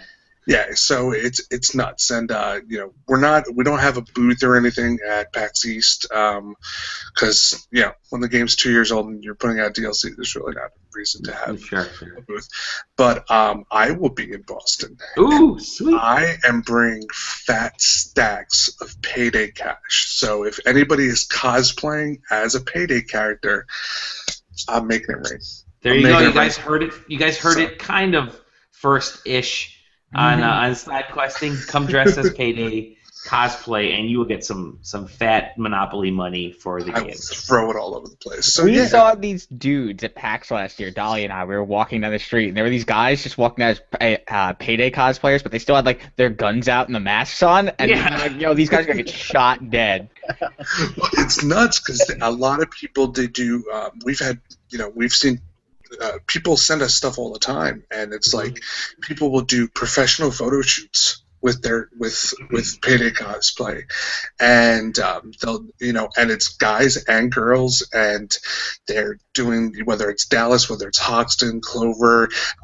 Within a day or two of us announcing the Hardcore Henry DLC, somebody had already created Jimmy's mask. Jimmy's the character that we brought into the game, and his mask is basically just made from duct tape. It's because he's coked out. He has two masks. One is made from duct tape, and the other one is kind of a slightly like grayish white, but it just has a little blood coming out of the nose because coke. And because coke. And it took. And the cool thing is, those masks are actually in the movie. Oh, wow. So it took like maybe a day before I started seeing tweets where, I made the mask. And people do artwork, comic artwork. It's insane. This is a whole side that media especially doesn't get into. Like, there's this whole community and fan aspect that, I mean, it doesn't make for any sexy headlines, and it doesn't grab attention on websites, but for community, it's huge. Oh yeah, absolutely. Because I mean, it's like one of those things where obviously we look at metrics and statistics. Like, I was just doing pie charts before I came here, but like we look at all these things where people are engaging with us, and you can obviously there's certain things that people will react to more. What is your community going to react to more? A lot of our community reacts to animated GIFs that have something to do with the game that one way or another. Like we did one. Speaking of Boston, we did one with The Town, that movie with Ben Affleck, and that was, they're nun costumes. Those masks are in the game. So, like, whenever people send us these things, it's crazy when you think about how much detail they put into it. Like, I always laugh, when The Rock tweets out, like, he has a mural in a gym. Somebody did a mural there. And I'm like, who does that? That's insane that somebody takes that much time for this movie star. And then in my head, I'm going, they just sent me a stencil drawing of Jimmy 2 or 3 days after he was announced. It's like these people take so much time because they're so dedicated to the game, the characters, and the way that they create stuff. It's insane. It's awesome. And having a really dedicated community is so huge just for the viability of the franchise going forward. Because everybody, we always talk about having IPs that last and last and last, and you see stuff like Call of Duty and what else? You'll see Call of Duty, you'll see Assassin's Creed, and they have all these vibrant communities, and it helps the publishers and all the companies know that people actually want this to continue, because at some point, you're going to have the initial sales of the game, then you'll have the sales of the DLC, but then at some point, that's going to slow down unless something insane happens and millions of people want to keep buying your game month over month, like Call of Duty, which is always the highest selling game. But at a certain point, you see that start to level down. So how are you going to go to your publisher and go, we need a sequel? Well, a lot of times when people demand it and that vibrant community, they're going to make things happen. So I don't know. I'm at some point in the future, I hope that there's a third payday, but we're doing pretty well with the second one. 2 years going now. So what I find super interesting about, to me, it's a phenomenon because I grew up where with the NES and Super NES days, I mean, you played games all throughout the console's lifespan. The NES and Super NES was you could buy one of the earliest NES games and you're still playing it at the end of the NES era. Same with the Super NES and Genesis. There wasn't really a time frame. It wasn't until the PlayStation 1 and N64 where you played the first game that came out and you never touch it after that, right? I think part of it was because game prices were actually cheaper due to inflation and stuff, and we were making more money in the 90s and onward, where buying games almost became monthly instead of you're buying a game 2 or 3 times a year. And now it's kind of come full circle where you have a game that's a couple years old, and I mean there are other games out there like World of Warcraft and things like that where people will play games for years after they've been released, and publishers and developers will still add new content to those games because there is still such a very vibrant community. So it's interesting to see it go, like I said, full circle back to that now. We still have some of those games where you play it the first time it's out and you're done, and then when the sequel comes out, you forget about that game. When you look at like Uncharted's a wonderful series, just phenomenal. The only reason people played Uncharted 1, 2, or 3 recently is because it came out in a collection and Uncharted 4 was delayed. If Uncharted 4 came out and those other games weren't created in the collection, not a single person would go back and play any of those games. It'd be Uncharted 4 and that's it, right? I mean, that's there's a lot of people like myself. I had never played any of the Uncharted things. So I was like, oh, I can get all 3. Exactly. Like that worked for me. But if I had played them before, I'd be like, no. But and now we're starting to see, especially with the PC, with a lot of these games that are designed to have these good long tails. I hate using that term, but like Payday is one of them, and there are several out there. Smite, we talked about Smite earlier. where people are playing these games for longer periods of time, and they keep coming back to them because they're good games, and you could pick it up and play it at the beginning of a generation and the end of a generation, and still have a great time. Yeah, you have kind of that ability to say, do I want to jump in now? Do I want to jump in later? And you really don't feel like you've been left out of a fun time. And the cool thing is that all the DLC that we've put out is really, really moderately priced. And we just actually finished with the Steam sale where everything was 75% off. The game was $5. The DLC was $1. Yeah. You know, and like the Hardcore Henry DLC, that was free. And God knows how many hours Overkill put into it, and even just the trailer is the trailer for the DLC is live action with Charlton Copley, who was in Inglourious Basterds, the A-Team, and it was 7 or 8 minutes long. It was a movie. It was a fucking movie, and I'm like, and everything's free.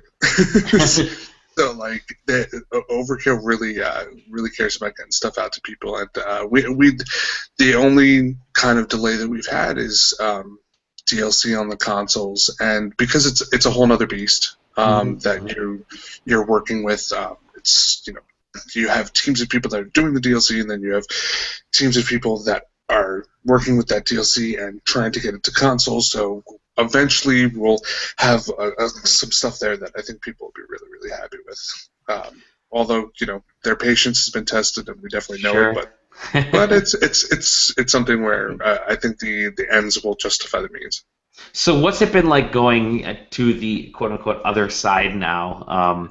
Obviously, when we're in media, we ask certain questions. We're looking for specific angles in a lot of cases to tell a story from how we're seeing it.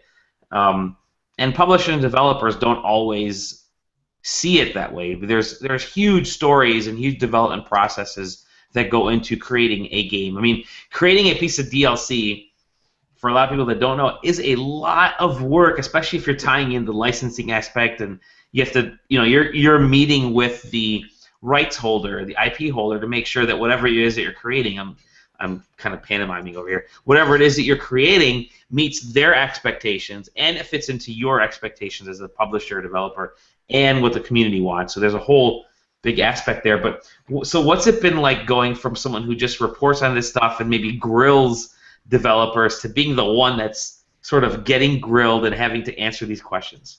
I immediately understood a whole bunch of answers that I had gotten when I was doing interviews. Okay. I think within the first week, I was like, oh, okay, I get it. Like, because when you're on the journo side, you're like, one, for the internet economy that we're in, you want something that's sexy.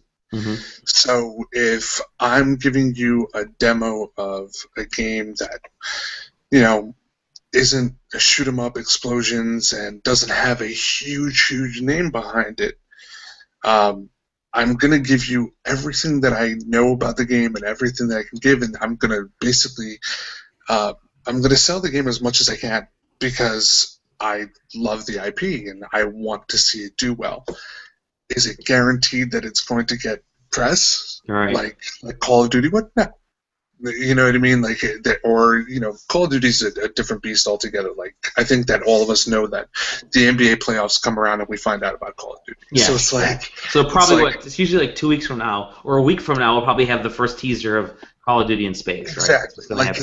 It's on the map. You know what I mean? I think that immediately I was kind of like, one, there was so many more things to understand, and so many more moving pieces, because you figure to yourself, okay, we have a developer, so you have a studio of X amount of people, and they're going to make a game, and they're going to go to the publisher, and the publisher's going to go, cool, and we're going to market the game, and that's going to be it. There are so many moving pieces in between there that go back and forth, that they all have their job, and their job is, one, to create an experience that people are going to enjoy and that people are going to get to and kind of be a large part of. And they want to, obviously, we want to create something that people care about. If we create something that people don't care about, then in all likelihood we're not going to be around, because the minute that we stop caring is the minute that we stop funding ourselves.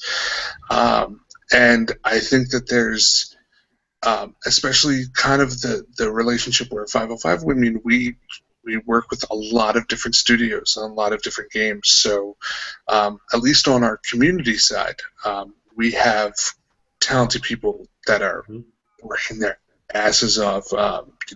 We have people in the main office in California. I'm in New York. We have more people in Boston, or actually New Hampshire. We have people in Oklahoma. We have people in the United Kingdom. We have people in Portland. And they're all figuring out, okay, how do I make my game resonate the most on social? And I think that's kind of been the coolest thing, is to have different teachings from each people, from each different person for their games, because, Payday versus Adrift is going to be a much different social campaign. Sure. Next to Portal Nights, which is on early access now, which is really fun, and I'm on the Steam forums kind of helping out there. But it's figuring out what people do to kind of get their answers and get a leg and figure out how we make this as vibrant as possible. Because we do actually play the games. People are convinced that don't. You don't believe it, but you do. I've actually kind of been, I bounce back and forth between playing Payday on my computer and playing Payday on consoles, and then I'll test different games. I was playing Portal Nights earlier today. We actually do play the games, because a lot of people are like, you just make them, you don't care. No, we care. We really do. So it was funny. And seeing, I think the funniest part was how we were all always like, E3's coming, and you'd see people that were on the other side going like, no, don't say that, no. And you think about things like E3 and PAX East, and even ones that aren't directly game related, San Diego Comic-Con, New York Emerald Comic-Con. City, whatever, New York. Yeah, they are things that you have to plan for months out, and you really want to kind of make your games, there is a pride aspect of it, and there's something, somewhat of an expense aspect. You have to, like I said, there's so many moving parts that you figure out how to best position your games just to get in front of the most eyeballs as possible. Because as on this side, I'm, on the community side, I rep all of them. I'm going to assume that we look at different games before we enter into agreements with different studios, and we say, are people going to enjoy this? If we don't think that people are going to enjoy it, I doubt that it's going to get made. So yeah. That's kind of the deal of it. So when all those events like E3 were like, not for nothing, I sit there. I'm not even going to E3 this year because my wife is due right around that time. Oh wow! Congratulations! So, thank you. God, that's the second baby announcement in this podcast. Tom Johnson, you're next. Wait, what? You're gonna have Jake's baby. You're gonna have Jake's baby. Oh yeah, I know. It was only a matter of time. So, but thinking about E3, I'm stressed about E3, and I'm not even going. And it's not because, oh my God, so many things could. No, it's because it's important. It's important to the company. It's important to the industry. It's what I mean. So it's like, you really kind of. So let's get on this. Let's get on this subject, because I think this is a really good subject. And this E3, we briefly touched on it earlier. We don't know what's going to happen this year. There's a lot that is riding on this E3 from new technology. We heard obviously PS4K and the Nintendo NX, and now there's rumors starting to bubble up about what Microsoft could be doing. And I want to ask the whole panel here, what are they hoping for from E3? Because guys, we're like, let's see, it's April, May. Holy shit, we're 2 months out from E3. In like 2 weeks' time, we're gonna start getting requests for appointments for E3. PAX is next week. I should probably register for that, huh? Yeah, you should probably register for that. Yeah, I'll get you. I'll hook you up. You're my boy. I'll hook you up. But yeah, so we're like 2 weeks away from like the hardcore E3 blitz beginning, and so I'm curious from our group of wonderful people here, what you're hoping for from E3. And Dan, I know you guys may or may not. I know you can't speak to this, but what other things besides what you're working on are you looking forward to, or are you hoping for from E3? You know what? It's really, really funny. I think this has been kind of something that I've been hoping for a while. I really want Call of Duty to do the Modern Warfare collection. Mm-hmm. I want all the maps. I want the whole thing back. I think I've been screaming for that for a while. I really, really want to see that. And then outside of that, like, honestly, I know that VR is huge push, and people are enjoying it. I saw that Oculus is apparently having problems shipping some stuff. Yeah.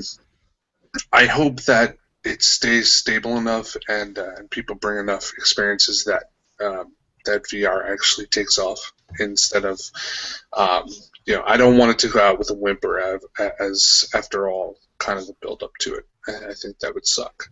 And outside of that, I think that I'm kind of interested, and I'm happy to just look at it. So last year I stayed home too.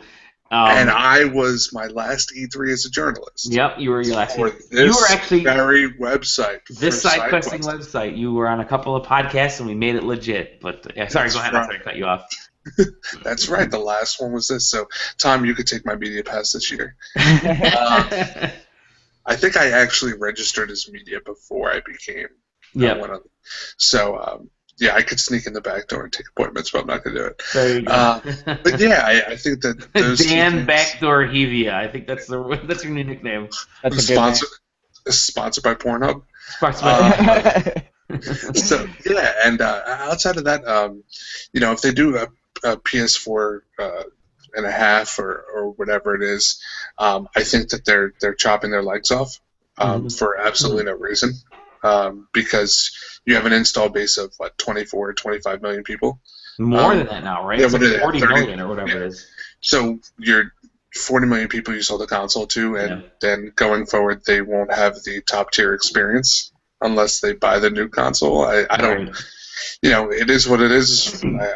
I hope that if they do it well, and they figure out something that makes people happy. And then Microsoft, Gears 4. Oh yeah.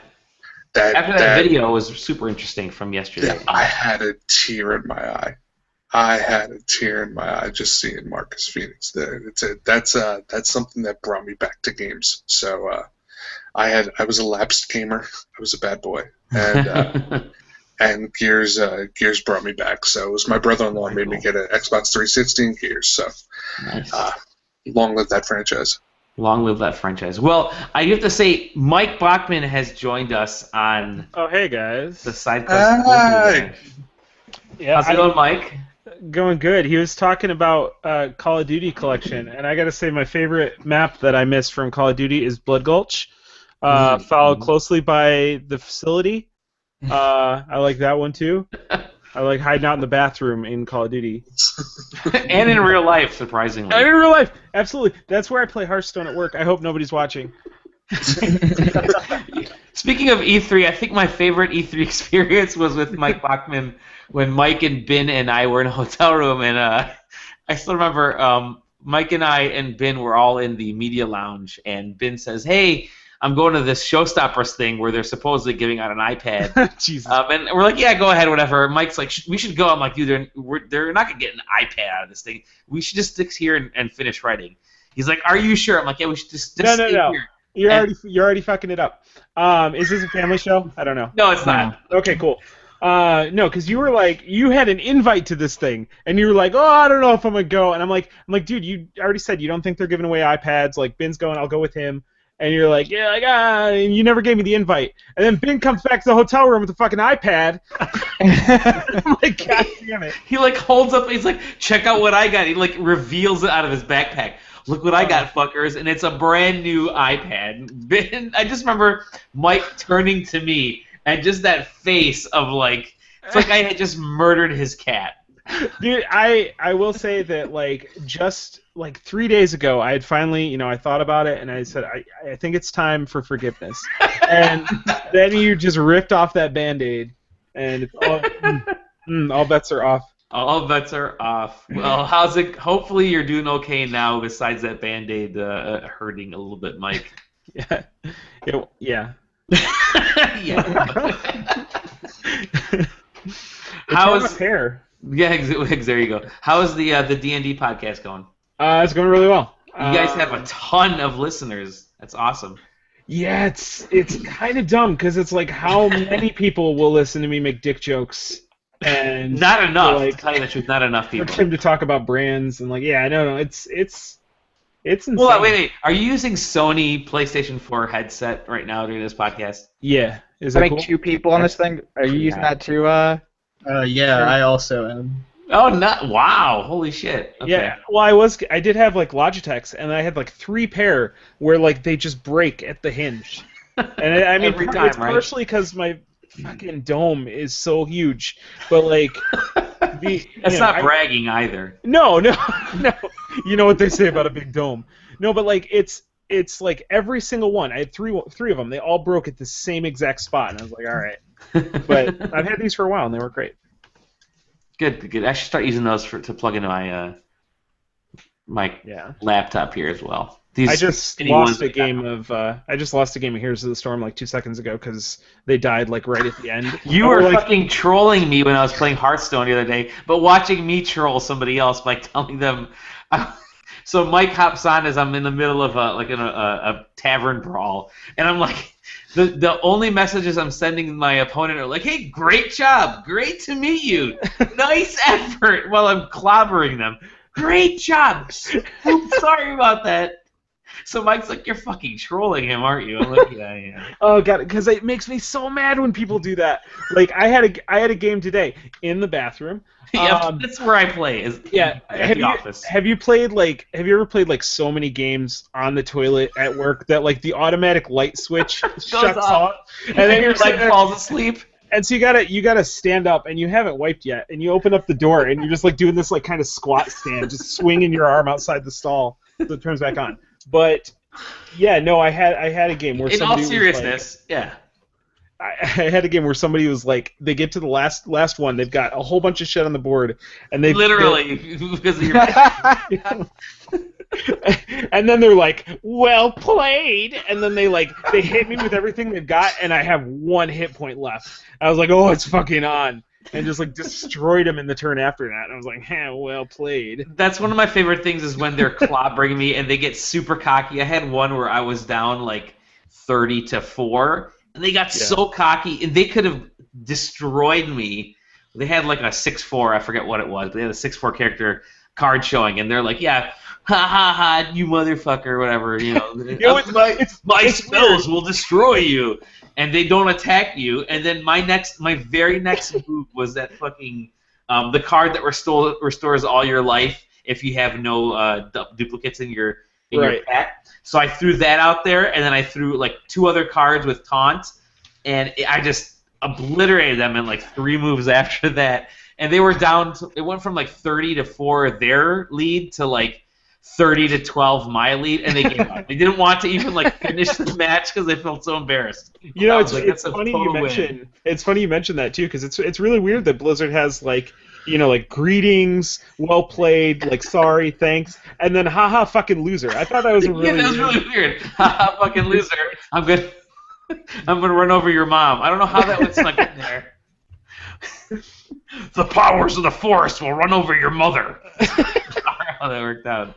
My thing is I greet every single minion that my opponent Yeah, plays. nice. Every minion, well met. Turn one when they throw out that 2/1 leper gnome, I'm just like, well played. Insta quit. Surrender. Right? Instant quit. But then, around Christmas time is like if the minute somebody threw like a character or a card out onto the page and say, well played, like concede. Merry Christmas, motherfuckers. It's funny though, because sometimes you do actually have meaningful conversations with people. Like if I'll make a mistake and I'll accidentally destroy like the wrong minion or something with one of my cards, and then I'll be like, that was a mistake, and they'll be like, sorry about that, and I'll be like, thank you. And I'm just like, we just had a moment. That was nice. Had a moment. What is that a bottle of behind you? Here? Yep. Malort. Okay. Yeah, have you ever had it? No, I'm a 17-year-old college girl drinking Fireball whiskey. Oh my God! Don't do Malort. It's like it tastes like earwax. It's like their branding. They advertise it based on how fucking terrible it tastes. So we played Street Fighter for punishment. That's why we have that. Okay. And it was not good. Very good. Because I'm not good at Street Fighter. She's not good at Street Fighter. That's cool. What have you been playing lately? A lot of Heroes of the Storm. Like so much Heroes of the Storm. Yeah, here's how bad it's gotten. I have a coach now. Oh, holy shit! Yeah, I didn't know those existed. Yeah, is it Grubby? No, it's Kyle Ferguson from Into the Nexus. If anybody listens to that. Yeah, no idea. Okay. Yeah. But no, I got to the point where it was like I felt like I was playing really well, and it was always my team that was shitty, and I was like, so I was stuck at the same rank. I'm like, but except other people get to rank 1, and they have to play with the same fucktards that I have to play with. So clearly there's something that I'm doing wrong that I need to fix to move on. And so I was like, I like the game, and I don't want it to end here where it's like I have to stop playing because I'm just not good enough to advance anymore. So I was like, it's worth it to me to spend money on it, and that's what I've been doing. That's cool. That's cool. It's a little bit like me with Hearthstone when I'll go through the ranked battles, and I think it was last month. I thought, I'm on a pretty good tear, right? I'm on a good winning streak. I got to a good winning streak for me is getting to level 18, rank 18 from rank 25, which is pretty shitty. Do you build your own decks? Rank 8. What's that? Do you build your own decks? Yeah, I build my own decks. Yeah. So I got to rank 18 or 9 or 17 or something, and the next thing I know, I started losing, and I don't think I've ever been on that level of that type of a losing streak in my entire life in any game. I counted out that I had lost probably, these were long bathroom trips where I'd play 3 to 4 games at a time, so you're looking at a solid 20 minutes while making solids. You go liquid 20 minutes. Liquid 20 minutes. You go to the bathroom after lunch, and by the time you're done with Hearthstone, it's time to go home. It's time to go home, yeah. Take your Hearthstone time. But no, I had I think I had lost around 40 plus games in a row. 40 matches in a row. It's like I would log on and the hand that was dealt to me, I'd say forget it. I'm just conceding before I even lay a card down. Last thing I need is a bunch of I'll cancel out all my 8s and I'll get a bunch of 7s on my first hand. I'm like, fuck this, dude. There's no chance. I've always been okay at seeing my options when I'm playing Magic or Hearthstone or whatever, but I'm just terrible at building decks. So I just yeah, me too. I'll just go and I think a lot of people do this. I'll just go find out what the meta is and just copy that deck and see how far I get. Yeah. Rank 15 right now. All right, nice. Yeah, I put that aside because of all the Miitomo I've been doing. Right? Wow, all that Miitomo. I haven't played it yet. It's awful. It's awful. My phone was jailbroken in the past, and so it won't launch. But really? There's I've got an iPhone, and it was jailbroken, and then I updated to 9.3, and I guess there's a check there, so you have to do a complete restore. Really? And I just haven't gotten around to doing that yet. But yeah. Is jailbreaking still a thing? Do you even need to? Yeah, well, I did it because I've got Sprint, and I've got I'm still grandfathered into unlimited data. Yep. Me too. Actually unlimited, and I jailbroke to Tether because okay, all right. I wasn't gonna mess with my plan or anything. Yeah, I have that. I used to work for Sprint. I feel your pain. And you probably hated guys like Mike, right? Yeah. No, I didn't give a shit. Yeah, that's what. He has no reason to care. Do you think? No, it would only be when those people because if you use too much data, they can obviously tell you're tethering. One dude was running his Xbox, PS4, everything, and he called up and he's like, "Why did you suspend my data?" We're like, "Dude, you used 3 terabytes last month. We know some shit's up." And he's like, "No, I was just using Facebook." I'm like, "Bitch." Yeah, I could have the autoplay on. I swear. There's just no way. He was insisting, and he was like, "Oh, what's what are you gonna do?" I was like, "We're going to cancel your line." They can legitimately do that. If you go, that's fucking ape shit. They can. And I was like, "We're canceling your line." He's like, "No, how about I give you $500?" I was like, "No, we've already set it in motion." You don't understand. You like watches? I gotta watch. Yeah. What are you buying? In my head, I'm like, all right, you're in Portland, I'm in New York. If you gave me $500 personally, maybe I'll do something because I work in a call center and I'm poor. But you had people like that. I was just like, dude, if you want to tether, I'll fucking go for it. I fucking jailbroke my iPhone. Hell yeah, dude. I freaking got an Amazon Fire Stick. That was all in the script that Sprint required him to read. Yeah, if you want to fucking jailbreak, go for it. Fuck, I do it. No, with Sprint, it was always let them know that you understand, and I'm like, okay, bruh, I'm with you. Let's tether some shit. Let's tether some shit. But for stuff like that, where obviously the dude is in the wrong, it was why are you even some people would just call and you'd be like, what are you talking? There was one dude one of the first calls that I ever had, a dude was on the phone with me and he made it a 3-way call with the mortgage company that and he was blaming us because he couldn't get a mortgage for a house. Because now not because we hit his credit report because he didn't pay, but because his bill was under his girlfriend's name and not his like he thought it was. So it didn't build up his credit, and he had been paying for 3 years. And I was like, that is in no way, in any fucking physical universe that we occupy, possible, sir. We do not make your credit better by existing. We make your credit worse by you not paying us and we telling you to fuck yourself. There's no... And the poor woman from the mortgage company, she's like, sir, that's not how this works. He's like, no, you listen to me, you motherfuckers. I was going to get a house, and now I can't get a house because you put the fucking bill under Kimberly. I was like, sir. Kimberly. I was like, sir, what's your name? And he's like, Brian, and last name I want. And I was like, okay.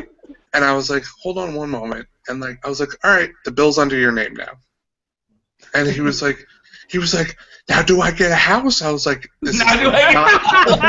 I literally said over the phone, this is one of my first calls. I was like, I'm gonna get fired. I was like, this is not Oprah. I doubt you get a house. I gotta write this down. Brian and Kimberly. And he was like, when I find you, I'm gonna fucking kill you. And I was like, all right, my name is Sprint. I'm a company. Literally, I'm somebody that's making $17 an hour and hopefully a commission. Hopefully, you don't get the survey. Why are you gonna kill me? What the fuck did I do? I'm just the unlucky motherfucker that got this. It seems pretty obvious. You didn't give him a house. I was like, Jesus. And then that was probably the most insane call that I got, and it was one of the first ones I got. It was while we were training, and the next call I got, some guy was like, you sound like you have a very pleasant voice. What's your name? And I told him my name is Daniel, and because Are you wearing pants, Daniel? He started giving me all the religious connotations of Daniel on the Christian and Jewish side and telling me that I had to visit these statues in Boston. And when you're working in a call center, there is something called a handle time, where you want your calls to be a certain time or less. And it determines. So I'm on the phone with this dude for half an hour because his stories are fucking amazing. So like one of the trainers comes up to me and they're like, "You've been on that call for 32 minutes." I was like, "You should hear what he's saying. It's fantastic." And they're like, "Get the fuck off the call." I was like, "Sir, I'm going to check out the statues. I really appreciate it. You have a great evening." And like, but he failed me on the survey because I didn't sit there and listen to his whole damn call. So fucking. I worked for T-Mobile for a while, and I had one where. Yeah, it was great. But I had a lady call, and she just wanted to bitch about ringback tones, and she's like, I go on there and I just want to get a good ringback tone, and all you have is the goddamn cars. I hate the fucking cars. And I was like, okay, and she's like, now I got a new phone and I need my ringback tone restored. And I was like, okay, what was the song? I don't know, something by the Cars.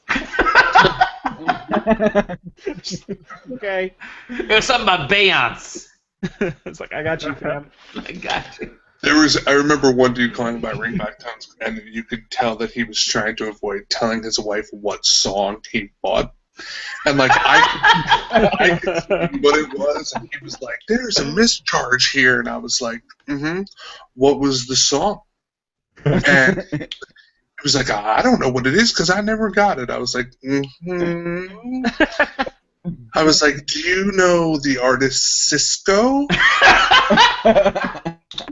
And he was like, I don't know. Ringtone. He's like, "I don't know no Cisco." I was like, "Sir, I believe you bought the thong song." And he was like, it just fucking went off. Like, "Fuck you." And I was like, Jesus Christ. People would go, dude, I'm telling you, anybody that works in a call center, I know that Sprint has like killed all of their corporate call centers. They only use what's called vendor sites, people that are not employed by Sprint. Comcast and AT&T do that as well. Yeah. But like, dude, if you work at a call center, I managed to work an entire 2 days in an outbound call center. I never had any crazy callers, but the dude who went through training with me, who ended up sitting like right next to me, was straight out of fucking Wolf of Wall Street, man. He showed up to work. We were getting paid minimum wage, and this dude, after we complete training, shows up with his like greased back hair in a full suit. He's got the he grabs a wireless headset somehow, and he's just like sitting in a rocking chair, like leaned back, like motioning in the air and stuff while he's talking to people. I can sell you a mortgage. You want Cutco knives? You're gonna get them. So we're doing surveys about credit cards here. What are you doing? And you're gonna tell us how he rocketed to the top, and he's now. I made it. I made it 2 days. I said I don't need to be paid. I'm out. And you didn't check up on him? Nope. And I. And that man was Elon Musk. Completely put it out of my mind, and then I got a check for $37 8 months later. How long was training? 2.5 days. Oh, okay. Yeah. See, I when I worked for T-Mobile, training was like 3 months. Yes. And then I worked at that job for maybe a month. It's like, okay, got paid 4 months for not doing a damn thing. It was good. Yeah, I loved that. It was like 2 months classroom and then 1 month in a call bay, and then you had to pass a certain amount of like surveys or whatever it was to get out of the call bay. And then I was with them. I was normal call rep. Then I assisted as they had like escalations. So like if the normal call reps couldn't handle it, it went to these other reps where you had no handle time. So you would have a wireless headset and you're just walking around tossing a football to other people, and you're like, "That's right, man. I fully understand what you're talking about." Because there's no surveys, like nobody gives a shit. And then I started their social media program. And that was until they laid us all off because they closed down my call center. They forgot that the social media program was in the call center. So you could see how fucked up things were there. But yeah. So there's the CEO somewhere. He's like, "Donna, where's our Twitter?" They got rid of him. Where's our? But I will say. Where's our Friendster account? Let's pass it to our MySpace. I will say this for Sprint, as weird as it was being there, their severance package, fucking boss level severance package. I would get fired by them again. E++ would get fired by again. Holy shit! I never worked at a call center, but I have messed around with folks when they call me. So I think I left one person on the line for like 40 minutes as a joke, and they called, and I said, "Hey." Yeah, they called me, and I'm like, I was living at my parents' house at the time, so they called my parents' house. This was back in like college or something. And I'm like, yeah, I can help you. Like, yeah, we're looking for so and so. I'm like, yeah, hold on 1 second.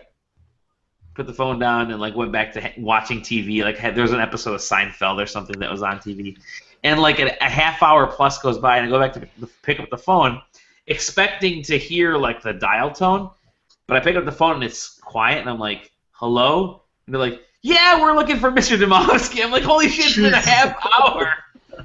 The funniest one was always, you ever see Boiler Room? Yes. The one that Giovanni Ribisi does to the person from the Daily News.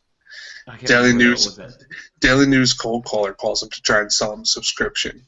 And he answers, and he's like, hello, and they're like, hey, I'd like to interest you in the Daily News. He goes, not interested, and the person on the other end goes, okay. And he goes, wait a minute, wait. Because Giovanni Ribisi is like a Wolf of Wall Street, like underground. And he goes, what's your name? I think it was Tom. And he's like, Tom, that you're just gonna give up like that? He goes, sell me on the fucking Daily News. And Tom's like, all right, sir. And this dude goes into this like crazy pitch, probably like a minute and a half long. And Giovanni Ribisi goes, that's it, Tom. That's how you fucking do it. That's how you sell somebody. And the guy, and Tom goes, all right, so you're going to subscribe? And he goes, no, I already get the Times. And he hangs up on it. That's right. I remember that now, yeah. I'm like, that was always the best one. Holy shit. So I've been staring, so you guys know, we had the cake earlier, and we had the candle and everything. I've been staring at this sad cake that I bought from Kroger for the last 2 hours. I should probably take a bite out of this Kroger birthday cake. Oh, Jesus. It's been sitting in the warm. Is that an iPhone in the top? It's the iPhone 3G. Is that like a miniature like cake like what do you call it, fondant, like iPad to commemorate the one that I never got? No, I never got. Okay, there we go. It's a gold Skylander that we got. Oh god, yeah, I forgot about that Skylander. I sold that Skylander for bank. That was good. It's funny is I kept thinking. So one E3 they were giving away like gold Skylanders to everybody that walked by the Skylanders booth. So I grabbed 2 or Chrome Skylanders, whatever it was. Yeah. Fuck yeah, I'm gonna sell these because they were going for like $300 on eBay. This is at the height of Skylander. Let me take another bite. Hold on. Oh yeah, sugar. Is this kind of professionalism that's driven SideQuesting for 7 years? 7 years. Driven us into the ground. So talking about scamming people from E3. Anyway, so we walk by the Activision booth, and they're like throwing these out to people. So Mike and I are like, fuck it, I'll get one. I grabbed 2. And I thought I'll keep one and sell the other one because the other one will shit. It was like $300, or it was like $200. I'm like, it's gonna go up in price. Obviously, it did not go up in price. It went down. It went down, and I every year I keep thinking, I'm gonna check again to see if it's gone up in price. Oh, you still have it? I still have them. You sound like when I was sitting at the Fig and Dan comes back from Here party. it is. Oh Jesus! I did a giveaway with that, and then after I did the giveaway, somebody was like, "Are you fucking insane? Do you know how much you could have sold that for?" And I was like, "Fuck!" That opened my eyes. That made me a whole new internet scumbag. I was Yeah, like, I know. You came up to me like, check out the fucking Yoda I got. Yeah, I was like, in my head, I was like, oh, okay, I get it. When you're a small site and you don't have a lot of revenue, you sell the swag so you can go places, because otherwise you can't afford it. But I recently was like redoing my basement to set up like my office, and I got rid of so much stuff that I was like, you were gonna sell this, you fucking moron, and you never sold it. And now it's like they're not even making a new Skylanders, or like I have a random like Final Fantasy polo from E3. There was like a Realm Reborn polo, and it's like winner on the back of it. Aaron's yes. Apparently they went and this is a fucking shirt. They went for like $175 on eBay. Jesus. Wow. And I'm I like, tried to sell my Brink T-shirt and it didn't get anything. Hey, at least that's an actual shirt. Final Fantasy XIV is doing a promotion in Japan right now. They're giving away codes for a maid outfit for your characters in the game at 7-Eleven, and those things are going for like $700-800 or something. That's insane. People are Japanese people like who play the game are flying across Japan to get to these like podunk nowhere 7-Elevens because they're the only places that still have these codes in stock. Jesus Christ. You got a shirt, man. I can't even get a maid outfit. See, that's like one of those things. Like I wound up watching the gray market as this kind of like awe-struck spectator, where I was like, "You've got to be fucking kidding me!" Where it's like people would sell their the wristband from the Xbox compressor at E2P for like $80, and I'm like, "What the fuck?" And then people are like, "The economy really sucks." Horseshit. I'm like, if people are buying a fucking PlayStation press conference bracelet for $100, I don't give a fuck. We're doing fine. You know what's funny is I have not sold let the record show, I have not sold a single goddamn thing because, not out of ethics, but because I've been so fucking lazy and I haven't gotten around to it. I have 2 of those goddamn Chrome Skylanders. I got a lot of this stuff through trades after the shows and stuff because you'd hop online and people were willing to trade things. And I'll give you a Chrome Skylander for a polo shirt. I'm like, all right, or whatever. I'll give you a Chrome Skylander if you design a logo. Yeah, it sounds good. So I got 2 Chrome Skylanders. I got a glow-in-the-dark one. I have this like red resin Disney Infinity crystal thing. And I'm like, yeah, I got all these in great ways. I'm totally gonna sell them and make a ton of cash. 0 things I've sold. Out of all the garbage that I've got over the last like 7 years at E3 and PAX and everywhere else. Although, Dolly, do you want to know how fucking full circle I've come on the Toys to Life shit? Yeah, tell me. That is all Disney Infinity, and that's holy shit! You Disney Infinity, didn't you? It's like I've got like a complete 1.0 and 2.0 set. I'm working on 3.0. It's a problem. I have 2 Disney Infinity. I had to buy this because it had the Danky King amiibo. Yes, you know they were selling those separately now though, so you can get those separately. Yeah, but this was at Target. Like there was like a cartwheel, and it was like already on sale, so I got this for like $15. Yeah, that's a good point. That's a good point. So let me get my. You guys talk. I'm gonna get my amiibo collection here in a second. You guys keep talking. Oh, did you get the Boba Fett? I don't have Boba Fett yet. Picked him up this week. He's very nice. Yeah. Nice. I've been this is how fucking terrible I am. I'm now in the process of getting all the light effects ones for characters that I already have. I own two Disney Infinity figures, and I own 3 amiibos. Nice. That's it. Yeah, I got deep into amiibos for a while and was getting all of them, and then I was just like, it's not. They were too hard to find it, and it just wasn't really worth it. They got me a real fucking big desk at work, and I'm like, what the fuck am I going to put on here? Right. I went to the store, and I got amiibos. I'm like, wow, these are real small, and they're not doing shit for this. See, when the amiibos were first coming out, like, everybody was like, oh, this is so rare. Like, there was like, a friend of mine found a Marth one. And I was like, bring it to me. And I was like working in Midtown Manhattan. And like all of a sudden he shows up on a train and like I met him and I was like, yeah, and like I'm like doing like a freaking amiibo drug deal in the middle of fucking Grand Central. Yeah, like, it's ridiculous.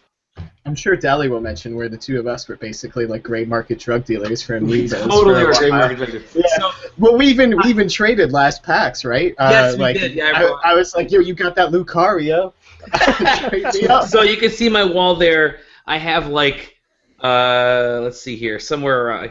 There you go, somewhere around. Holy shit! Why can't I'm so drunk right now? There's like. Looks like your dick is hanging in front of your microphone. That's what it was. So there was a shelf of probably about 20 amiibo on there. I also have this. Luckily, amiibo are light, but I have this crate full of amiibo.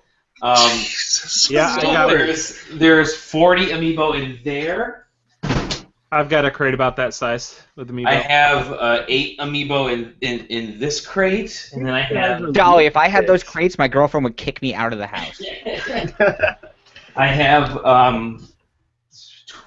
six, 7 amiibo in this box. Anyone who want a Sonic? I have like 17 Sonic the Hedgehog. I don't know how fucking I came into 17. Like, seriously, I have like double-digit Sonic the Hedgehog, and I have no idea how I keep coming into. Bring me a Sonic the Hedgehog. Bring one to PAX East. I'll trade you a drink. All right, I'll bring him to PAX East. And I have the Ryu from Street Fighter V, so that's all. My wife really, she talks shit about like my amiibos and Disney Infinity and stuff, and then she'll be like, we'll be in the store and she'll be like, oh, you don't have Elsa though. You got that Olaf? Yeah. I don't have Olaf yet. Thanks for the reminder. Yeah, my problem now is the Funkos. I've started. Oh, you shut the fuck up. Forget that. I can't even start with that. Can I? But you know what? The like everybody keeps them in the boxes, and I'm like, why keep them in the box? Like that's just no fun. Yeah, let them breathe. That's why you buy two. My friend's like, dude, the value. I was like, right. I lived through the fucking Furby shit and like all the fucking Funko Beanie Pops Babies. are Beanie Babies. That's what they are. They're 21st century Beanie Babies. So like the best thing that I did was got a baseball bat display case and put it up on the wall, and the Funkos fit perfectly inside it. Best display ever. Looks fantastic.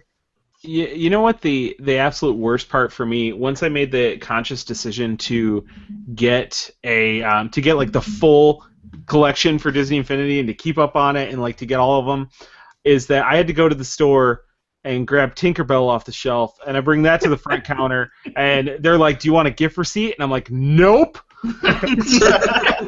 This fucker's mine. They're like, getting it for your daughter, and I was like, this is for me. I'm a grown ass man.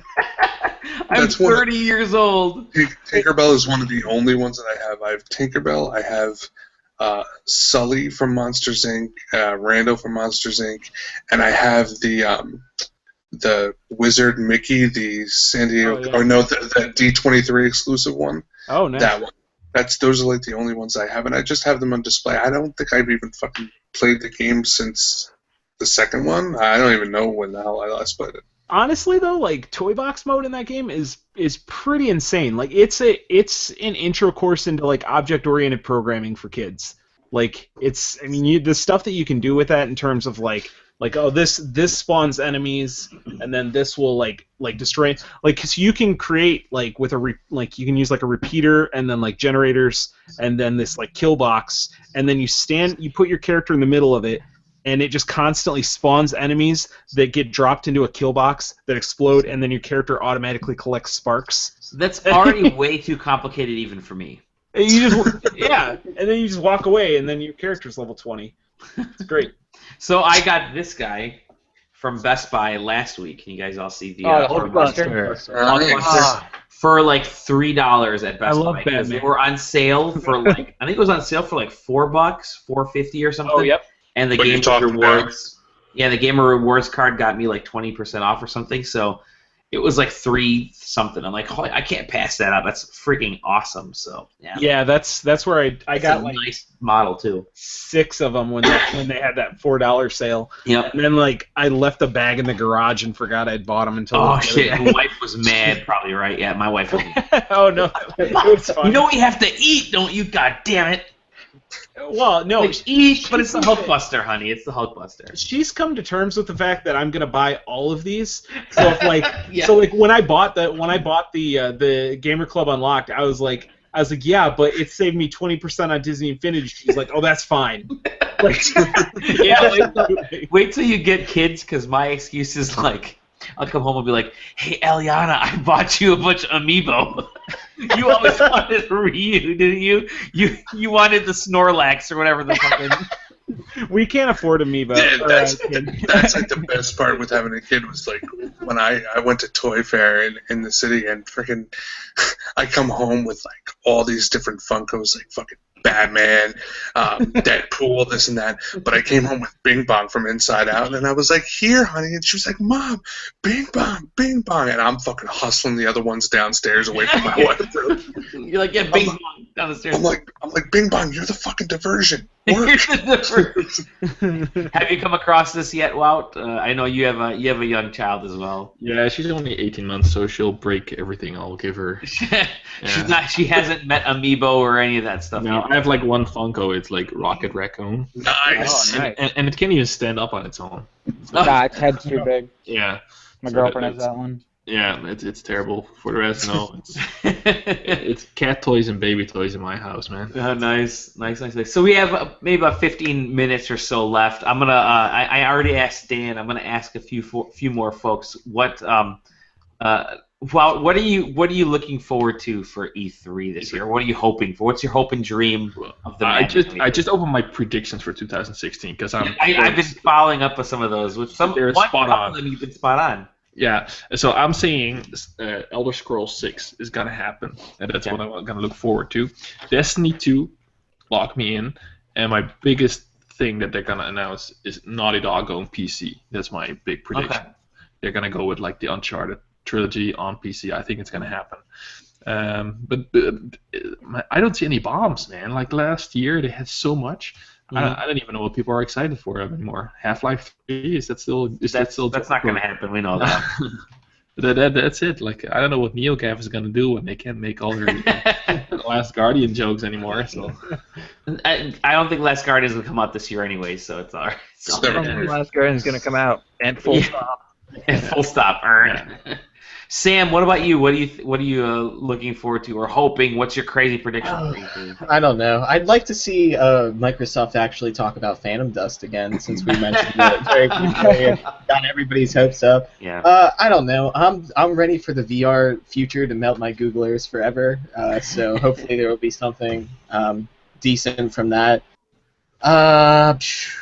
Yeah, I don't know. There's stuff from last year I wouldn't mind seeing. Like everybody wants to see Zelda, obviously. Mm-hmm. That Recore game that Microsoft that one looks is also helping with, hopefully will be pretty all right. Yeah, I don't know. Maybe a release date for Persona 5 finally. Now that it's like 3 years past 2013 when that game was supposed to come out. Oh yeah.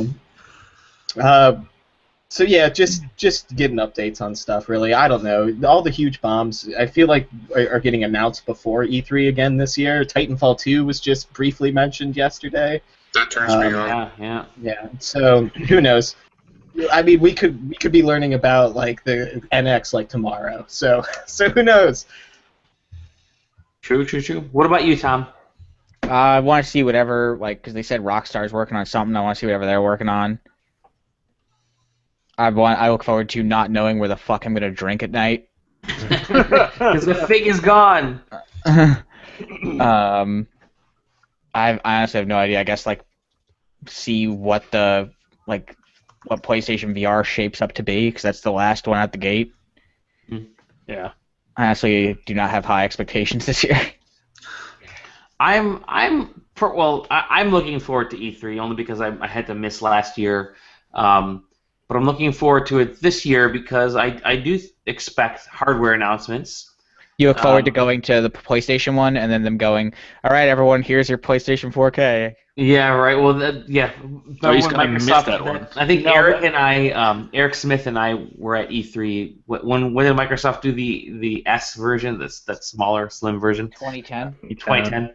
Yeah. So we get to the Microsoft press conference, and they said, "Oh, sorry, if you don't have if you're not on the list, you can't get in. You got to go to one of the hotels. We're showing it at the press conference, like a live stream at one of the hotels, so you can watch it there." So they usher the rest of us there, and one of our writers, Doug Lang, managed to get into the press conference. He just showed up late, and there's one of the things about E3 is if you show up late enough, they just start letting everybody in. They don't care. Yes. You could be carrying like a backpack full of dynamite, and I hate to say it that way, but you could be carrying a backpack full of body parts, and they'll let you in. They're like, just get That's in here. even worse. Yeah. And so Doug's able to get into every one of the press conferences, never having registered for them. And so Eric and I are in this stupid hotel conference room watching this presentation that's being live streamed from the actual Microsoft event. We get out, we bump into Doug, And Doug's like, "Oh yeah, no, I got into the Microsoft event. And I got my voucher for my free Xbox." I'm like, "Son of a bitch, how did you get it?" He goes, "I just waited around, and then they started letting everybody in." I'm like, "Son of a bitch." So, yeah, I missed out on that one. Yeah, wait around and they let everybody in. Nice. Unfortunately, well, no, like I said, I'm looking forward to hardware. I'm hoping that there'll be. I'm of the idea that the NX will be announced before E3, and so the E3 is all about just games and software and that kind of stuff. I think the PS4K is coming, and they'll probably announce it at Gamescom.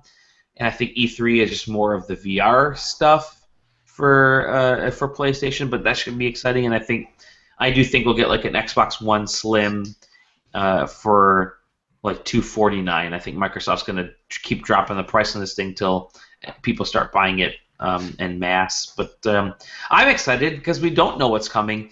There are a lot of games that were pushed back into 2016, and really we kind of know everything. Everything we know about games is happening like prior to June, and really the only thing that's out there is the PSVR stuff. Anything announced for the second half of this year is going to be pretty awesome, I think. So I'm looking forward to all these unknowns because there are a ton of unknowns. Not just me. I'm always a stay positive kind of guy. What about you, Aaron? What are you looking forward to? Any crazy predictions? Well, I got, I'll throw my vote behind the Persona 5 thing and the VR stuff. Okay. But there's like 2 or 3 publishers, like big publishers, have pulled out of E3. So yeah, I'm really excited to see like who's going to step in and get those spots because they'll be, because the way that E3 lines work for displays, it's going to be people waiting. So it'll be interesting to see who gets those and what's new and stuff like that. See if E3 takes a hit at all from because it was like Ubisoft and Bethesda or Ubisoft and EA or something. EA and Activision. Activision, yeah. No, Activision's going to be there. They're just not going to have their own booth. Right. Yeah, whatever Call of Duty is will be featured heavily at Sony's booth, but and they'll probably be at Microsoft's booth as well in some form or another, but mostly at Sony's, right? And then you don't have Guitar Hero, you don't have you're gonna have Skylanders probably at Nintendo's booth, and that's it. I mean, really, they're not going to show Destiny 2 this year. I don't think. Sorry, I don't think they're going to show Destiny 2 this year. If anything, they'll show a video. They still had a giant Taken King booth. Exactly. Year, so. I think Destiny depends on how this April update lands with people. Sure. Good point. Alrighty, Mike, did I ask you yet or no? No. Well, I'd like to ask you. Tell me what you think about E3. I got a list of things that I'm really excited for. I'm really excited for Metal Gear Solid. I'm pumped to hear about, to see Quake 2, Time Crisis. I hear all great. I hear the N64. This year's E3, 2016, not 1996. No. The N64 modem is rumored. We might see Delta 64. We gotta get that disk drive yet? Yeah. The optical drive. Oh shit! This is my 1997 list. No, I don't know. Anything I'm excited for is coming out like before E3. So yeah, I don't think this year there's anything I'm really looking forward to. All right. Full body haptic suits for VR. Full body haptic suits. Well, not full body, but all the parts that count. And I think Tom, you're the. Did I ask you yet? Yeah. I don't even remember if I asked you. I've had enough of this. Yeah, I've polished off the Fireball completely, and this really bad cake. So whatever. Who hasn't gone? Tom, have you gone yet? No, I've gone. Yeah. Sam, have you gone? Yep. Oh, then can we add Mass Effect to the whole thing? Yeah, here you go. Mass Effect. Yeah, that's true. I gotta see that, man.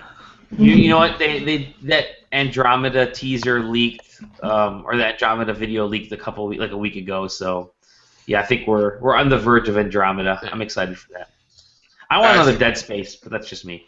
I think that the Fig will be replaced by the bar that's across the street and down the block just this year only. I hope so. Yeah. I hope so. I just hope when they reopen the Fig that the pool is still shaped like a coffin. Yeah, right. That's true. Yeah. The Fig is the best. It's the best. It's not even a good layout because it's just the pool at the Fig. It's you don't like waiting 45 minutes to get a beer? It's waiting 45 minutes because the actual bar part is tiny and it gets really steamy and muggy around the Fig, and you bump into people like, oh my god, I haven't seen you since the last time I walked around the pool. That's why you have to improvise for those lines. Last year I was a very, very last minute, and I was very, very much on a budget. So I was very, very carrying a flask around that pool that was very, very full with vodka. Nice. From one of the superfoods markets that was around the corner. So yeah. Bring your own shit. You'll be good. Holy shit! Taylor Bliss joined us like 3 minutes before we shut down the podcast. I didn't want to miss anything. What's up, Taylor? Taylor, we just went down the line and talked about all our 1997 E3 predictions. If you have any. Oh yeah, man. Let me tell you, 97. What a year, dude. I still to this day never forget it. It was the first time I went to E3. As a protoplasm. Wow. Yeah, it was great. Final Fantasy IV, unbelievable. Don't Google. Actually, Hey, if that's true, that was 100% off the tip of my memory. So. You're like 3 Final Fantasies off. Oh wait, yeah, no, you're way fucking. Well, are we Japanese Final Fantasy or American Final Fantasy? You're like 18 Final Fantasies off. Right. That was like 1997. That was the second of the Final Fantasy 13 games, right? Right. Yeah. Lightning strikes back. Lightning carries a purse. I think that's when that came out. Lightning poses for some clothing brand. I think it was. Lightning fashion designer. Lightning fashion DS. What have you been doing, Taylor? To be honest, I forgot, and I've been playing Stardew Valley for the past 4 hours. Yo! That's it. Brilliant. That's just like the perfect way to cap off the podcast. I feel like I forgot about your podcast. Thanks, though. But by the way, where's the cake I heard about? There is no other game where I just sank into a seat, like a groove that's developed in my couch cushions from playing Stardew Valley for literally 80 hours over the past week. I've got to pick it up. What year anniversary are we celebrating, Taylor? What, here? Yeah. Oh, I don't know. This is like year 13 or something, I'm pretty sure. I can scarcely remember the first day that I walked in, to SideQuesting headquarters. and it was unbelievable. What year are you on Stardew Valley? 2003, what a year. Let me ask this question, or let me make this statement. So, Taylor and Mike and I have had a podcast called Just the Tip, which is it's every week. It's every week. We haven't had it for 2 years, but I swear, episode 4 is coming. It's on NPR right after Wait, Don't Tell Me. Wait, don't tell me that the podcast has been canceled because seriously, I've been waiting for 2 years. My favorite. I don't know if this is an inside, if it's like a totally horrible inside joke or not, but Mike still has it listed in his Twitter bio as the co-host of Just the Podcast. It's never coming out. Actually, I was gonna go. I've done worse because I was gonna go to Bradley and I didn't, and I had it listed on Facebook until 2 days ago. Oh my god! You and Taylor and I recorded last year at PAX East. I think that's what. No, that was two. That was two. That was 2 years ago. Holy shit. Mike and I did not go to last year's PAX East. That's right. Yeah, those were the last times we recorded. Was 2 years ago at PAX East. Holy and I shit. still remember Mike falling asleep on the bed and it's like, "Hey, yo, fuck, get out of here! I gotta sleep." It wasn't even my hotel room. It was my hotel room, and you were trying to kick me out of my own hotel room. Oh man. Me and Taylor were in the room. Oh, good. Well, thanks for joining us, Taylor, for all of us. I saw I logged in, turned on my computer, and I just I click and I see the fucking emails about the DMs, and I'm like, fuck. And so I start clicking all the links, and I see that there's 4 other people in there. I was like, oh my god, or at least what the fuck are they still talking about?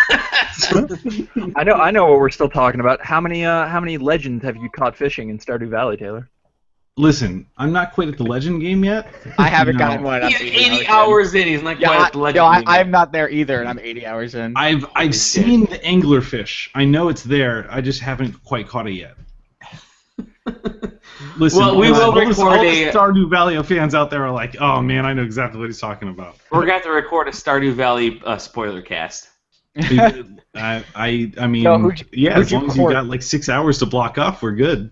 Yo, I could be in for that. who'd you go after? What lady you hunting? Abigail? Yeah. Me and Maru had a beautiful wedding 2 seasons ago. It was wonderful. Fed Abigail a bunch of rocks. And Yep. That's That's what I wanted. It's delicious. Oh, I found this in the dirt 60 floors down. Well, this has been a phenomenal podcast, folks. I am glad that I got here for the best 3 minutes of it. The best 3 minutes of my night, I gotta say. Again, thank you, everybody. 7 years strong of side questing. We've had, like, I think 10 or so people on the show today.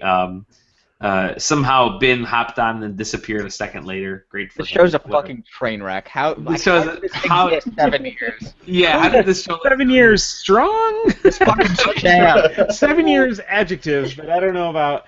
2009, what a year. I still remember 2009 so clearly. Please rate and review this podcast. Follow us at Just the Tip. Don't review it. Just like tell us who would win in a fight, Dolly or his daughter. She would win. His daughter. Yeah, I mean, that's easy. Yeah. Give me a hard She question. scratches, so I gotta say. Anyways, thank you everybody for joining us. I'm gonna go down the list right here. Thank you, Dan Hevia. Is it Hevia or Hevia? How do you want me to pronounce it? From here? Gives a fuck. All right, I was right. Dan, have you met this Sounds guy? like Stevie. What's that? Mike Bachman. Thank you, Mike Bachman. I said, Dan, have you met this guy? Jesus Christ, Mike. Taylor, thanks for the 3 minutes of heaven. Yeah, you're welcome. Anytime, dude. Any closet, we're gonna be in it together, man. Yeah. Thank you. Anytime. Thank you, Stam. Yes, and thank you for allowing me to be a liability for the last couple of years. Thanks, Aaron. You are not a liability. You are a true gentleman. Right back at you, buddy. All right, fist bump. Thank you, Tom Johnson. You really shouldn't be thanking me because No. What a fucking scumbag he is. I remember last year, right before E3, Tom's like, "Yo, fuck, I don't know anybody here. Who should I hang out with?" I'm like, "Get a hold of Dan. Dan and Becky will hook you right up. They'll take care of you."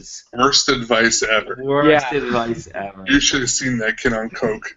I think yeah, then what happens? Right I go to E3 and I get a job where kids on the internet call me gay every day. So that's like it's better than people calling you that in person, which they do now anyways. it's just my mom. It's your mom.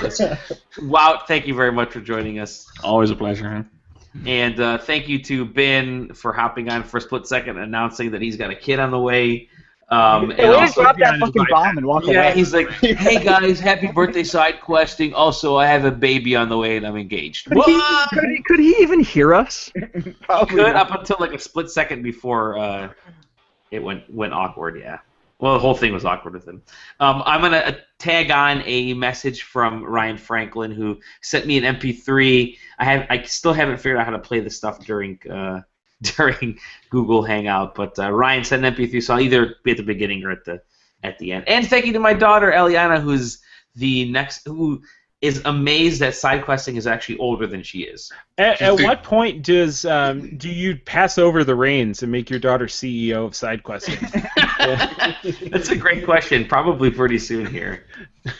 All right. I will let you all go. Thank you very much.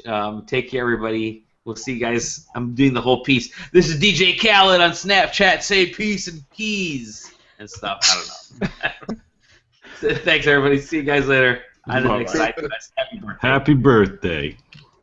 Aaron is terrifying everybody right now.